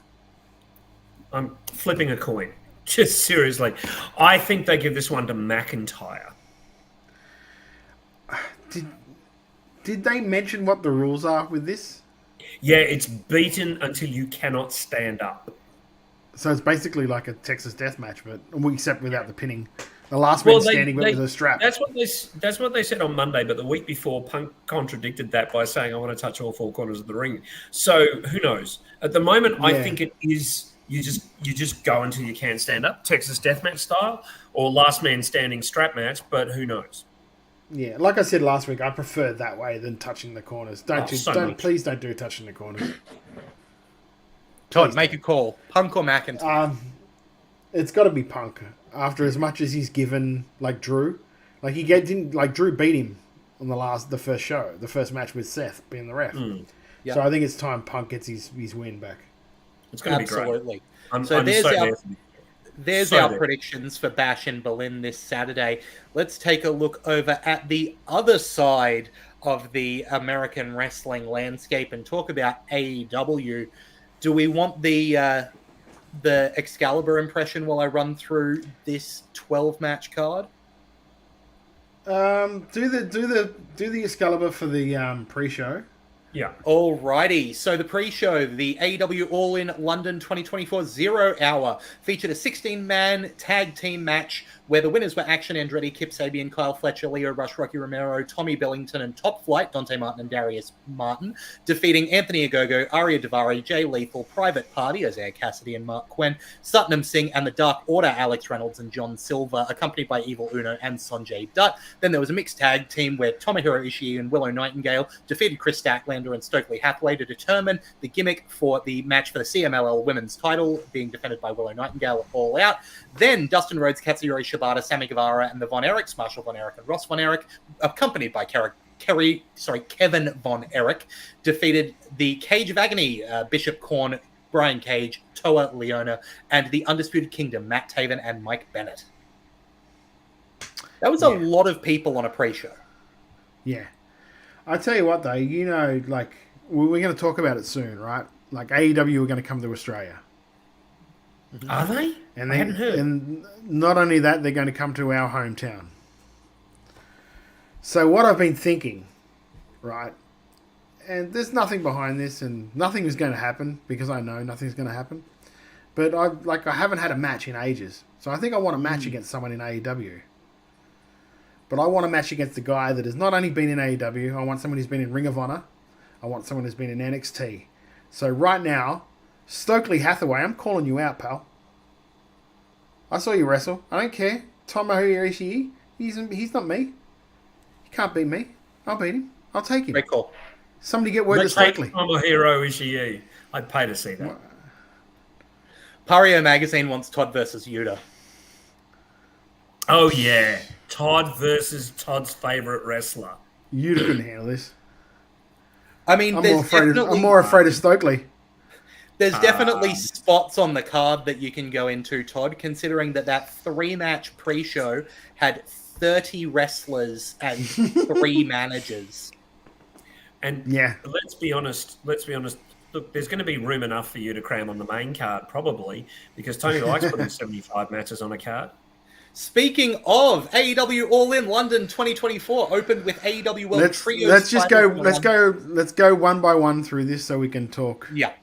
We can talk. AEW World Trios title is in a London ladder match with Blackpool Combat Club, Claudio Castagnoli and Wheeler Yuta, accompanied by Pac, defeating the Patriarchy, Christian Cage, Killswitch, and Nick Wayne, and House of Black, Brody King, Buddy Matthews, and Malachi Black, and the Bang Bang Gang, Austin Gunn, Colton Gunn, and Juice Robinson, to become the new AEW World Trios champions. I don't know how I feel about Blackpool Combat Club, a stable, and also Pac being the Trios champions. Well, because I think you'll find that means that Death Triangle are no more. I think they've resigned themselves to the fact that Penta and Ray Phoenix are gone. Because from what I heard, Club now? I don't know. He fits. Let's face it, he fits in there. He does. But is Blackpool Combat Club anything at all after seeing seeing stuff from this week's what's his name? Dynamite with John Moxley. Mm-hmm. So it's going to be interesting. It's interesting. If Pac is part of Blackpool Combat Club, then the main event of the next show is going to be is Will Ospreay against a member of the Blackpool Combat Club. There's a lot of vagaries there. There really is. Yeah, absolutely. But interesting to see Todd's favorite wrestler, Wheeler Yuta, wearing gold once again. Moving on, AEW Women's World Title, Mariah Hang May. on. Go on, Jeff. I'd like to say I really enjoyed that as an opener. Yeah, it was a lot of good. It was. We should do a quick review each of the match. Yeah. If we've watched it instead of you just blowing through there, Lachlan. I really enjoyed this. I think everyone played their parts perfectly. Some nice little bit of heat between Killswitch and Christian Cage. Christian Cage was so funny in this. The bell rings and he fucks off. He just runs to the back and eventually comes out when everyone's down. Just wonderful stuff. Really enjoyed this. Absolutely. I'm just aware that it is 9:30 and we have an entire AEW card to go through. So this could take a while. AEW I think maybe one of us just talk about a match each. Yeah, so Todd, you do this one, I'll do the next one. Mariah May defeating Toni Storm to become the new AEW Women's World Champion. Lachlan, can you do this one? Because I want to talk about Hook and Jericho. Sure. Mariah May made Toni Storm's mum... Sorry. Mariah May made her mum sad. Slapped her mum. This was fine. Yeah. You think it was good? I didn't mind it. There was a lot of matches. Okay, yeah, that's fair. FTW title. Hook defeats Chris Jericho to become the new FTW champion. Okay, I want to... You know how, sometimes we talk about, well, I guess, Lachlan will know this more than most people. We talk about, somebody just being a complete lead ass when they're in the ring with someone. You watch every time Hook tried to suplex Chris Jericho, that dude gave him nothing. He did not help Hook at all with any of those suplexes. Complete dead assed him. Anyway, aside from that, I love the fact when Taz does anything. So seeing Taz get up from the thing and give the Kasa Hajime, loved it. Kasa Hajime, Brian Keith, yeah. Yes. AEW World Tag Team Champion three-way match. The Young Bucks defeat FTR and the Acclaimed to retain the AEW World Tag Team titles. Jeff? No, you do this one because I want to do the gauntlet, please, Lachlan. Their first defense, fucking finally. Second defense. Sorry, they defended against the Acclaimed a couple of weeks before. You've just defended it more than they have. Yeah, that's right. There was nothing wrong with this match, but for the Young Bucks and FTR and the Acclaimed, I feel like I should be able to say more than that. And the fact that I don't think I can is a bit disappointing. That's kind of where I'm landing on it. I mean, Grizzled Young Veterans showed up after it. Yeah, they did. Love to see it. Here we go. AEW World Title #1 contendership Casino Gauntlet match. Christian Cage won this one, defeating Adam Page, Jeff Jarrett, Kazuchika Okada, Kyle O'Reilly, Luchasaurus / Killswitch, whatever you want to call him, Mark Briscoe, Orange Cassidy, Roderick Strong, Zack Sabre Jr., the debuting Ricochet, and the returning to the ring Nigel McGuinness. Seti? Albert, I got to tell you, this was great. This was such fun. I surprised myself how much I enjoyed this, which is unsurprising because everyone in there can go. The pop for the returning Nigel McGuinness was freaking insane and deservedly so too. The guy can still go. They all fed him well. He looked great, like in terrific shape. I love this. I thought this was great. And controversial though this may be, the right man won. Like Christian just being that shit who keeps getting a lot of stuff. It's the right man for my mind. I know, Todd, you're shaking your head. Who do you think should have won? I'm sorry, man. Well, you've got Adam Page, Kazuchika Okada, Kyle O'Reilly, fucking Nigel McGuinness, Orange Cassidy, Ricochet, Roderick Strong, Zack Sabre Jr., and they let Christian fucking Cage win it. It was great. It wasn't great. It's fucked. Because what's it going to do? What's this now? Christian Cage and Bryan Danielson? I don't want to fucking see that match. I do. Why? I do. Why is Christian Cage one of the first challenges for every fucking world champion? Because he legitimizes people. I know Danielson doesn't. I'm sorry, legitimize him, but I'm over the act. He can win it any time over the next year. So it might not even be Danielson. I'm just fucking. He's also not the first because Jack Perry's got him at All Out. Yeah. Yeah. But I don't care. Like, Tim Wilson said Zack Sabre Jr.'s face-off with Nigel was epic. Yes, it was. It was great. I got to agree with that. Put Nigel in the pure title picture for Ring of Honor. Have him win the pure title. That's what I want to see. I loved seeing Nigel back. I mean, can I give quick spoilers for Dynamite today? Because basically, Danielson has announced when he loses this, he retires, and I think that it's got to be against McGuinness. I really do. Yeah. I think McGuinness gets a shot at it. I think Danielson retains it over McGuinness. Probably. Moving on, AEW American title. Will Ospreay defeating MJF in what I would refer to as Meltzer bait. Todd, do you want to take this one? I think you just described it. It was pure Meltzer bait. I think it was good. I think it was Meltzer bait. AEW TBS title. Mercedes Moné, accompanied by Camille, defeated Dr. Britt Baker. Todd, you can have this one then, mate. This was the shits. Yep. I'm sorry, and I'm seeing online everybody blaming Britt Baker for this. I'm sorry, but Britt Baker wasn't the problem with that fucking match. Mercedes lying on her back half the fucking time, not feeding up, not fucking doing anything, waiting for someone to come and get her. She was the fucking problem. If she spent as much time, I'm watching it going, do something. I know it was probably a clash of styles between the two, and it just didn't work. But to blame, like to seeing everyone online or the people online that were blaming Britt Baker for it was just like, well, you don't know fucking wrestling, because like Monet wasn't helping her at all with a lot of this stuff, not at all.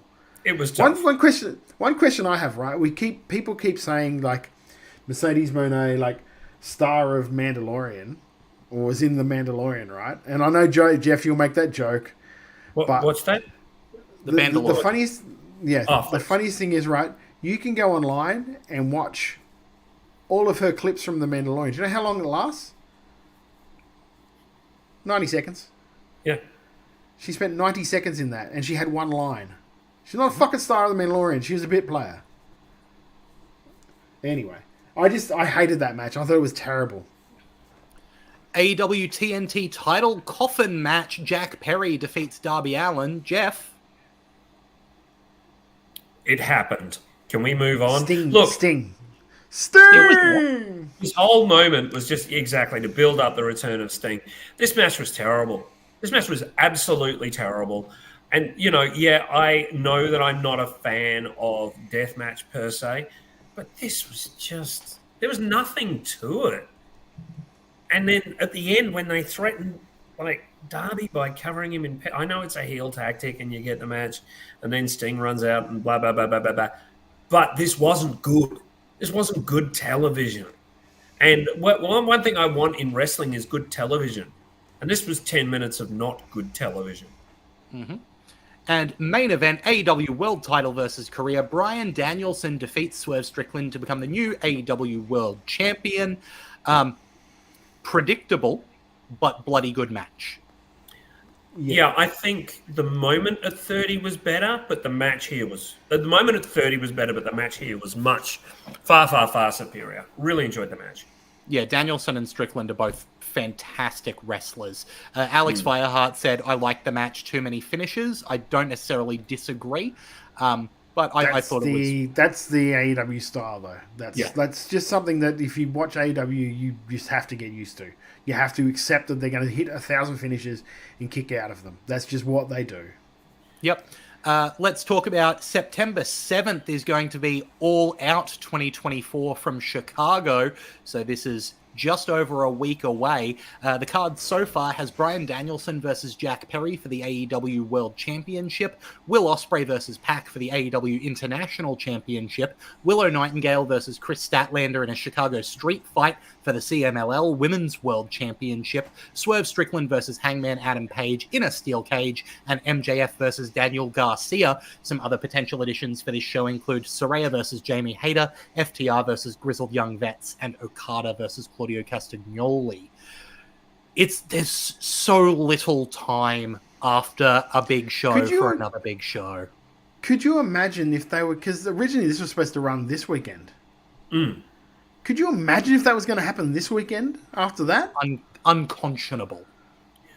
I think it's really, really again, with the big words. Soliloquize, unconscionable. What are you doing? He's reading a word of the day dictionary. Yeah. Get him, mate. He's got $20. You can drop him. He's got word of the day toilet paper. That's what it is. Yeah. And you two are giving me the shits. Let's move on and talk about AEW heading to a strong... Hang on. We must acknowledge that, Lachlan. It was very, very good. I'd almost say indubitably good. Thank you. AEW will be heading to Australia for the first time, with the date, location, and name now official. Announced during the All In pre-show, Grand Slam Australia is set for Saturday, February 15th, 2025 at Suncorp Stadium in Brisbane. VIP pre-sale tickets start tomorrow. Tickets officially will be on sale September 13th. So if you're not looking to get a VIP package, you won't be able to get standard tickets tomorrow. There will be pre-sale before the 13th, but the official on sale is the 13th. VIPs on sale 10 a.m. tomorrow. Keep an eye out for other pre-sales. Tickets are going to range in price. The top tickets going for $1,200, and the nosebleeds can be as cheap as $20. So that's definitely a range of prices. They clearly want to give some accessible ticket prices to try and cram a lot of casual people in, considering that the venue's capacity is listed at over 52,000 with up to 60,000 for concerts. It's unknown what they'll set up for. Will they get 52,000, Jeff? No. Because I think I said it a couple of weeks ago. AEW, there aren't enough AEW fans. The brand WWE is extremely recognizable outside of wrestling fans. Everyone knows what WWF or WWE is. AEW have been around, 5 years now? That's way too young to try something as ambitious as that. Saying that, Wembley Stadium sold out 1 year and did okay the second. But the population of London is considerably bigger than the population. Yeah, it's not only that, because everyone goes, oh, they sold out Brisbane, blah, blah, blah, blah. London is in Europe. Europe is a very, high concentration of people in a very small place. So basically, the time it takes people to drive from Sydney to Brisbane, you can go through 3 countries in Europe. Yeah. And the one thing I will say I did notice was I was watching a pre-show for All In, right? And they were interviewing people that were all excited about All In being in London and blah, blah, blah. And it was all cool because it was every one of them had a European accent. Of course. There was one English people going with the English thing, but there were French people there, there were German people there, it was just Andy, let me pull Andy up here. Andy, we can be excited, mate. We can't even be excited for a week, Australian wrestling fans, man. Andy, we're not saying don't be excited. I think it's great. We're not saying being excited. We think it's great. We're just pointing out fucking issues. Don't be so fucking you can put your head in the sand and pretend that shit's not fucking happening. Guess what, bro? You're the one the next week going, oh, I can't believe they didn't sell X amount of people. Because it's gonna fucking happen. I love that they're fucking here. I love that they're in Brisbane especially. Because our local talent will, for shoulder programming, will get a chance to get seen by a lot of people, which is fucking excellent. It's great. I love that stuff. But let's not go thinking they're going to sell fucking 50,000 people, because they're not. Because unfortunately, they don't have the brand awareness. You go up to a normal person, just a normal, regular, everyday person, and you say, half of them don't even say wrestling, they say, oh, WWE. Yeah. That's how they recognize wrestling. And Look, you're saying we're guessing we'll have ticket information in 2 weeks, but now you're basing your criticisms on nothing other than a feeling. No, we're not. Okay. There is a reason that wrestling is in smaller theatres in Melbourne and pubs and clubs and smaller sized venues around Australia. A lot of Australian companies don't have brand recognition. That's why, you don't see MCW constantly going to Brisbane or Adelaide or even Sydney anymore. No. It is very much a territorial thing in Australia at the moment. And I'm not, I really like some of their product. I know that I criticize them a lot, but I really do like their product and I want them to be successful. But right now, they are nothing more than a larger territory from the US. I agree with what you guys are saying, but at $20 a ticket, they can sell a day out with the kids. Yeah. Yeah. Right? Andy said you don't see... Sorry. Andy says you don't see MCW on ESPN twice a week. Okay, Andy, what time on ESPN is it? I know it's on Wednesdays, because I see that ad. But then what time on Wednesdays do they see it? I'm waiting. Because they don't say what fucking time, because ESPN will preempt it with anything that they want. So it's never on a set time. And I never knew they were on ESPN. Says news to me they're on ESPN. Yeah. Collision is only just starting on ESPN. And here's another cool thing that you mightn't realise, Andy, because they announced that when they're putting Collision on, they're also going to do Grand Slam. Guess what that'll do to the fucking ticket sales? And I'm also, we had WWE... what was it the day before, Lachlan, when you were out in the sun in that press conference? It must have been about 35 degrees. Easy. And it was a searing heat. Now, Queensland in February is famous for being a little bit rainy. I think logistically, and it's nothing against Queensland, it's beautiful up there in Brisbane, I hope that Suncorp has cover. I really do. Because if it's a rainy day... not so much not rain, but fucking the heat and humidity is what's going to get them. I'm not really worried about rain at all. Yeah. To be I honest just, with you. It's a humidity. Andy, we're not being rude. We're very excited. We think it's a wonderful thing. Yeah. But we have to be realistic about this. So, okay, Todd, what do you think the reasonable cap on attendance at Suncorp Stadium is? I think if they get 20 to 25,000, they'd be pushing it. You think they're pushing it at that number? Yeah. I think so. And this is just like merely based on like what I see for like brand awareness and saturation, and that might change between now and like February. They might somehow get more. They're bound to get more exposure because they're going to advertise and a lot of that sort of stuff. But I think 20 to 25, and they will be very. Look, Tim Wilkes says 30,000. I'm being generous. I know that Keanu earlier said that he thinks around 30,000. Like it's hard for me to not say that the cap is at least starting with a 3. Man, if they get 35,000, I will wear an AEW t-shirt on every show for the next year. Done. Because they're not going to do it. They're not. Keanu says $20 a ticket. They're not selling fucking 30,000 tickets at $20, mate. No, they're not. All right, so you've officially heard it. 35,000 to AEW at Suncorp Stadium. Todd, for the remainder of the year, will wear an AEW t-shirt every show. Now. And I won't speak badly of Chris Jericho. I can't. Conditional on that is also the genuine number. Not the AEW reported number, but the genuine number. So you can't go, AEW reported 35,709 when the real number is 30,104. No, you're going with the real number, brother. I don't sell. Like, I hope they do. It'll be great. It'll suck that I'll have to wear an AEW shirt on every fucking day. But I just don't think that they do. I fucking hope they do, because it means there's going to be more people in town. Because I dare say that someone will be, I can pretty much assure that there are going to be other shows running that weekend. So you're going to be able to see Australian talent. Hopefully people will get to see some actual talent from up here that no one gets to see, because there's always the same fucking 13, 14 people on these cards. I hope that doesn't happen this time. It's also worth saying that, I mean, NXT toured 5-6 years ago, probably even longer, probably about 7 years ago. And they were playing smaller arenas and weren't filling them. They did the entertainment center.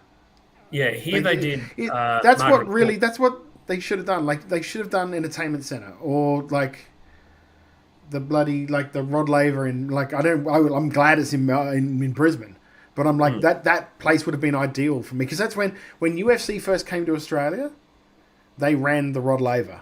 Yeah, and UFC was a much better known name. Yeah. They don't have the brand awareness, but they're going to create ads saying Bryan Danielson, formerly Daniel Bryan, Park, formerly Neville, so on and so forth. I don't know. I don't think it's gone. I hope they do, and I'm stoked that they're coming out, because again, like I said, wonderful. It was great for EPW when they went to Perth. That was great for them. I hope we have the same sort of reaction. I hope that that's what happens. I really do. I know that there are a lot of stuff in the works, Australian wrestling wise. So there's going to be plenty of stuff for you guys to do if you come up that is not just AEW. So they've got to do with Tony what WWE did with Rhea, essentially. And you know what too? That too is going to be hard with her gimmick. Exactly. Yeah, exactly. And look, some things are going to work, some things aren't, and that's what we're here to talk about. So let's talk about our chicken salad and our chicken shit for the week. We'll begin with some chicken shit. Jeff, what did you not like this week? Surprisingly, tonight, my chicken salad and chicken shit are both AEW based. And this is a production error. And this is a ridiculous production error. And that production error is, there was a shot, I can't remember, it was at the beginning of one of the matches. There was a shot up of one of the upper stands, and they stayed on that shot for about a good 18 to 20 seconds, and about 2/3 of the seats were empty. If you see lots of red gaps, it's not really good. But I just felt this was a little bit ridiculous. It wasn't a good production decision, and it was difficult to watch as a fan. It took you out of it for a minute, and it was quite close to the start. As Alex Fireharder said, it just took me out of it. And you know, you like seeing nice full audiences, and you get the feeling that they moved people around, but didn't inform the director. Well, that's what my chicken shit was going to be, and I felt sorry for the actual roster of AEW, because they went from 55,000 people on the weekend to, like, because you just said it was a full blah blah blah arena. There were 2,000 people in that arena, and the arena is rated for 15,000. Wow. So that's why you had the thing you were, because there was just a huge cavernous area of people not sitting anywhere, unfortunately. And it sucks for those guys. It sucks for them to go from somewhere that you're getting. Do you know, and I was thinking about this on the drive home today, and it feels very much like TNA, when TNA were at their peak. When TNA were at their, well, not so much at their peak, but there was a certain moment in time when TNA were selling out every time they went to England, but could not give tickets away when they're in America. And it feels the same way with AEW at the moment. I don't know why that is. Because they've got great wrestlers. It's a great card. It's a great roster. I think if you don't mind me answering that, and you know, I think it's because people only have so much time each week to dedicate to wrestling, even if they are fans. And because whether true or perceived, the WWE product is perceived as being a better product, people are only going to watch that. You know, even the attraction of Danielson as a champ, which does have a bit of an attraction, people will turn on a show and go, oh, this is okay. Oh, there's guys that WWE didn't want or didn't get much past that developmental. Why would I watch this? I'm not trying to be negative. I'm just trying to give you an answer to the question. Yeah, I know. It's just it's a hard thing to think, because like there's some stuff this week that I've like seen snippets of that have got me intrigued. Like, I'm intrigued to see what's going on with Moxley, especially with Moxley now with Marina Shafir, because she don't have to talk now. She's got Moxley to do talking for her, and she can just like hit people, which is good. I'm hoping this turns into somewhat of a sort of a shoot fight sort of faction that he's starting to form. We should be like people that have been on Bloodsport. Some kind of pure fusion collective. Yes, I know exactly. But people that have been on like Bloodsport. Do you know what I mean? Like that sort of a. I know what this gimmick is. He's been criticizing Tony on openly, saying that, you know, he's been the running it for too long and things like this. Moxley is really, really dedicating to this character. Next week, he's going to come out with a white shirt and a tie, and it'll be the return of the right to censor. But like, I will say, like, I know, because I think it was in his book. He talked about how. Oh no, it was on a podcast he was on. I think he was on a podcast with his wife, with Renee. They were talking about stuff, and he really liked on this podcast Marina Shafir, but he really liked her on Bloodsport. He was like, I love watching her on Bloodsport, but then when I saw her rock up in AEW, I'm like, who's this? Why can't you be Bloodsport Marina on AEW? So it looks like he's finally said, hey, give her to me. Let me work with her. So I'm interested to see where this goes. Yeah, I do. Andy says that his chicken shit was Tony Storm dancing off on social media. That's literally the end of the movie that the character she's playing is from, and it didn't even make it to TV. Alex Fireheart says that they'll jump off Jeff's to say that their chicken shit was some of that camera work. Hey, let's do a wide zoom when Swerve's about to hit another house call. Whoops. Alex also says, additionally, Tony, can you please stop putting titles on people who don't want to win them? First Sting with the tag titles, now Brian. My chicken shit for the week is actually a WWE chicken shit. Good. And it was LWO interrupting and confronting Judgment Day. Because how many times have we seen this fucking feud? Yeah. LWO versus Judgment Day. It was a good match at WrestleMania almost 6 months ago. You know what I mean? Like, yeah, I understand that you want to do faction warfare, and that these are like the two factions we've got.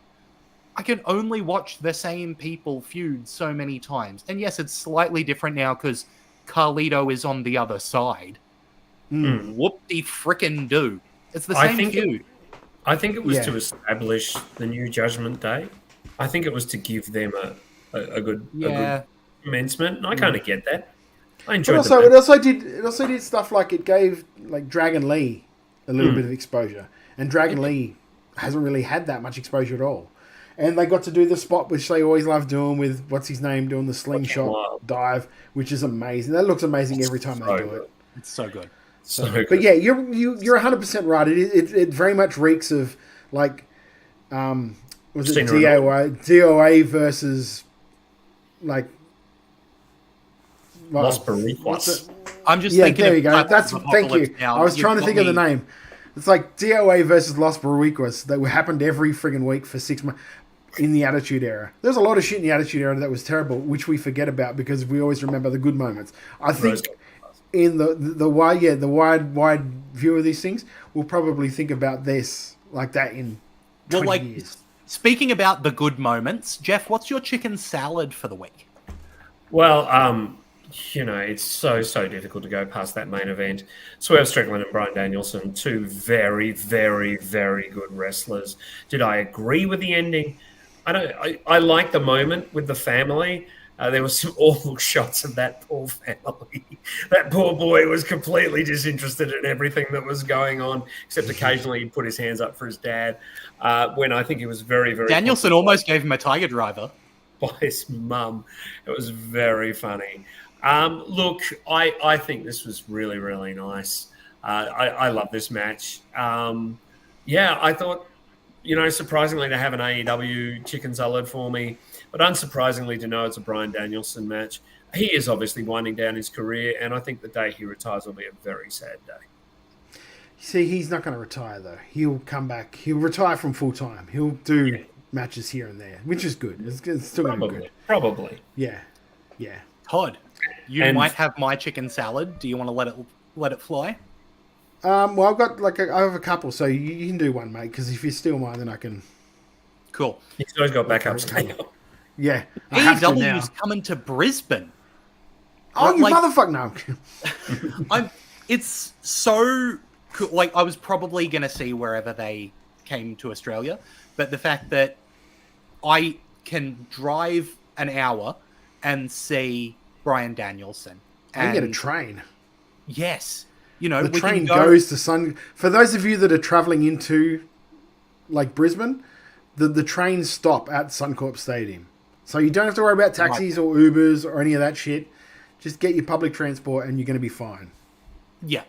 I'm going to get to see Okada. You know what I mean? Like, this is super exciting, and not just that element of it, but like being in Perth when Perth was a wrestling hub for a weekend, knowing that that's going to be what happens in Brisbane with all of that Brisbane talent that I adore and want to see get their shots in front of more eyes.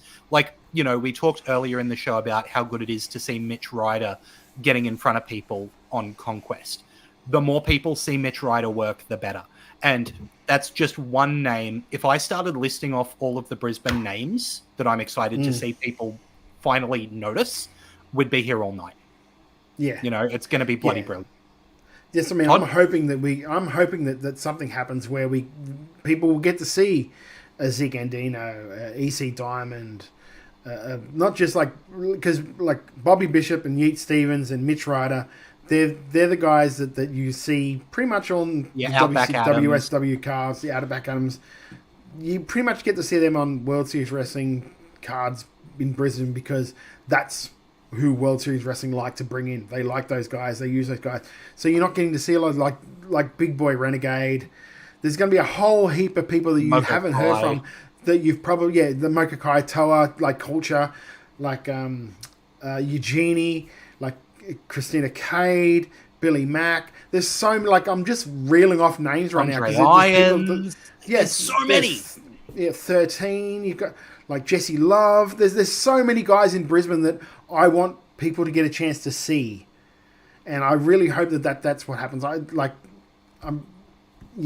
can't say anything, so please stop. But yes, my chicken salad, aside from that, is Bronson Reed and Braun Strowman. That yeah. Holy shit. That was amazing. That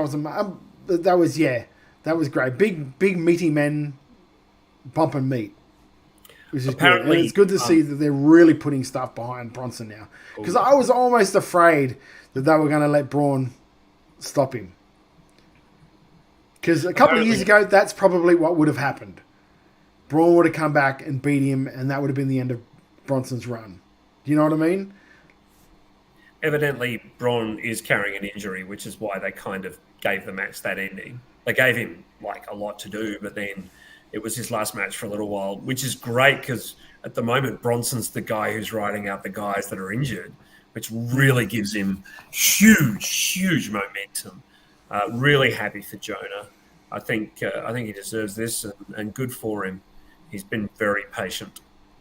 Absolutely. Pario Magazine says Nigel's return has to be my chicken salad. Popped so loud at 4 That's another one. Brilliant. That was unreal. And Alex Fireheart says chicken salad. Kota Ibushi's first match in DDT in forever was very fun. His performance was exactly what I wanted. For a match that went over 20 minutes, he was relatively barely in it. He didn't do any dives and leaned into shtick sometimes. DDT protected the hell out of him in that match and made it work. Fingers crossed he keeps this up, since it seems DDT is his base in Japan for now, going by his post-match promo. Andy says, part of what makes these shows cool for the local scene, I reckon I have 3 friends in Brisbane that would come to a local show with me on the Friday night. In terms of cost, scale, and night out with the boys vibe, it's so much more accessible than a stadium show.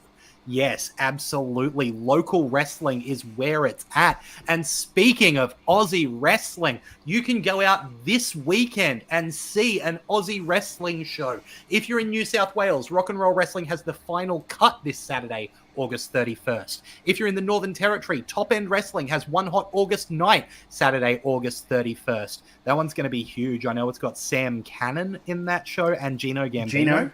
That's going to be a cracker. South Australia's got 3 shows this weekend. On Friday, August 30th, you can catch Adelaide Championship Wrestling Salvation. And on Saturday, August 31st, you've got 2 huge options. You can either go to Riot City Wrestling's Brawl in Mount Gambier or Wrestle Rampage's Conquest 3, that tournament we mentioned with Mitch Ryder in it. If you're in Victoria, PCW, Professional Championship Wrestling, has PCW Energy on Saturday, August 31st. I believe there's a Brisbane boy down there at the moment too, in the form of Roberto, going to be on. That's PCW. him and James Yeager, another 2 guys that I hope people get to see.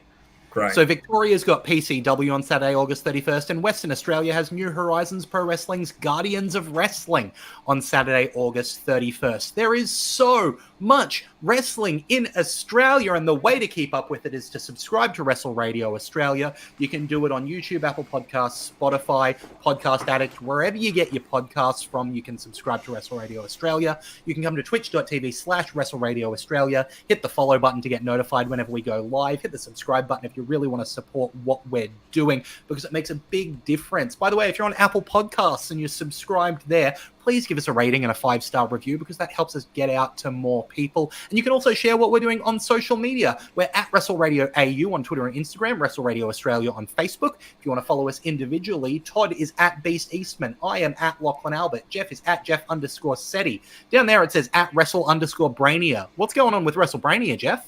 WrestleBrainia is hitting Geelong for the first time ever, the first weekend of November this year. You can get tickets from GeelongComedyFestival.com.au and go there, book tickets. It's an incredible lineup. We are so excited about this. And I'll have something else to announce very, very soon. Brilliant. And while you've got your card details out to get those tickets for WrestleBrainia, you can grab yourself some Wrestle Radio Australia merch by going to Redbubble and searching for Wrestle Radio Australia. The proceeds don't go to us, they go to Beyond Blue and Gotcha for Life. If you've missed any of those links, you can head to WrestleRadioAustralia.com and find them all there. Is there anything else we need to touch on, boys? I might do a sneaky Sunday showcase again this weekend, so keep your eyes out. I might do it. All right, mate. They have been popping up. Really, make sure you are following Wrestle Radio Australia on Twitch, because Todd's been jumping on with... We had the interview with Tommy Knight a couple of weeks ago. He's been doing the Sunday showcases. It's been awesome to just open up. We watched QWA last weekend, so it was really good. Yeah, fantastic. Jeff, anything else to mention? It's a big weekend of wrestling. Go out and see some live stuff. Really, go and see it. You don't need to wait for February if you're going to the AEW show. Go and see it. Absolutely. That's go and see wrestling. That's the big thing. Number 1, subscribe to us. Number 2, go and see wrestling. And then come back here, twitch.tv/Wrestle Radio Australia next Thursday at 8 p.m. so we can talk about all the wrestling that we've seen over the past week. We do it every week. So on behalf of Todd Eastman... Oh, also, sorry, before we do that, next week we might watch, or you guys might watch Pro Wrestling League. Guerrilla Warfare, because that was out. So, and we might even get, see if Mr. Pario is available, because I know he was at the show as well to talk about it. So we'll see that. That might be something that happens next week. Jamie, if you're around, are you still available? Well, we will find out next week about Guerrilla Warfare from PWL. So on behalf of Todd Eastman and Jeff Setti, I've been Lachlan Albert. Till next time, have a good one. Red chairs. Trying to make chicken salad out of chicken shit, and it was just awful. I've turned chicken salad into chicken shit. I will continue to do so. Here I was, blaming AEW for feeding you chicken shit, knowing you mindless millennials would be eating it up as if it were chicken salad, when it's really been your fault all along. Make chicken salad out of chicken shit. People is as people.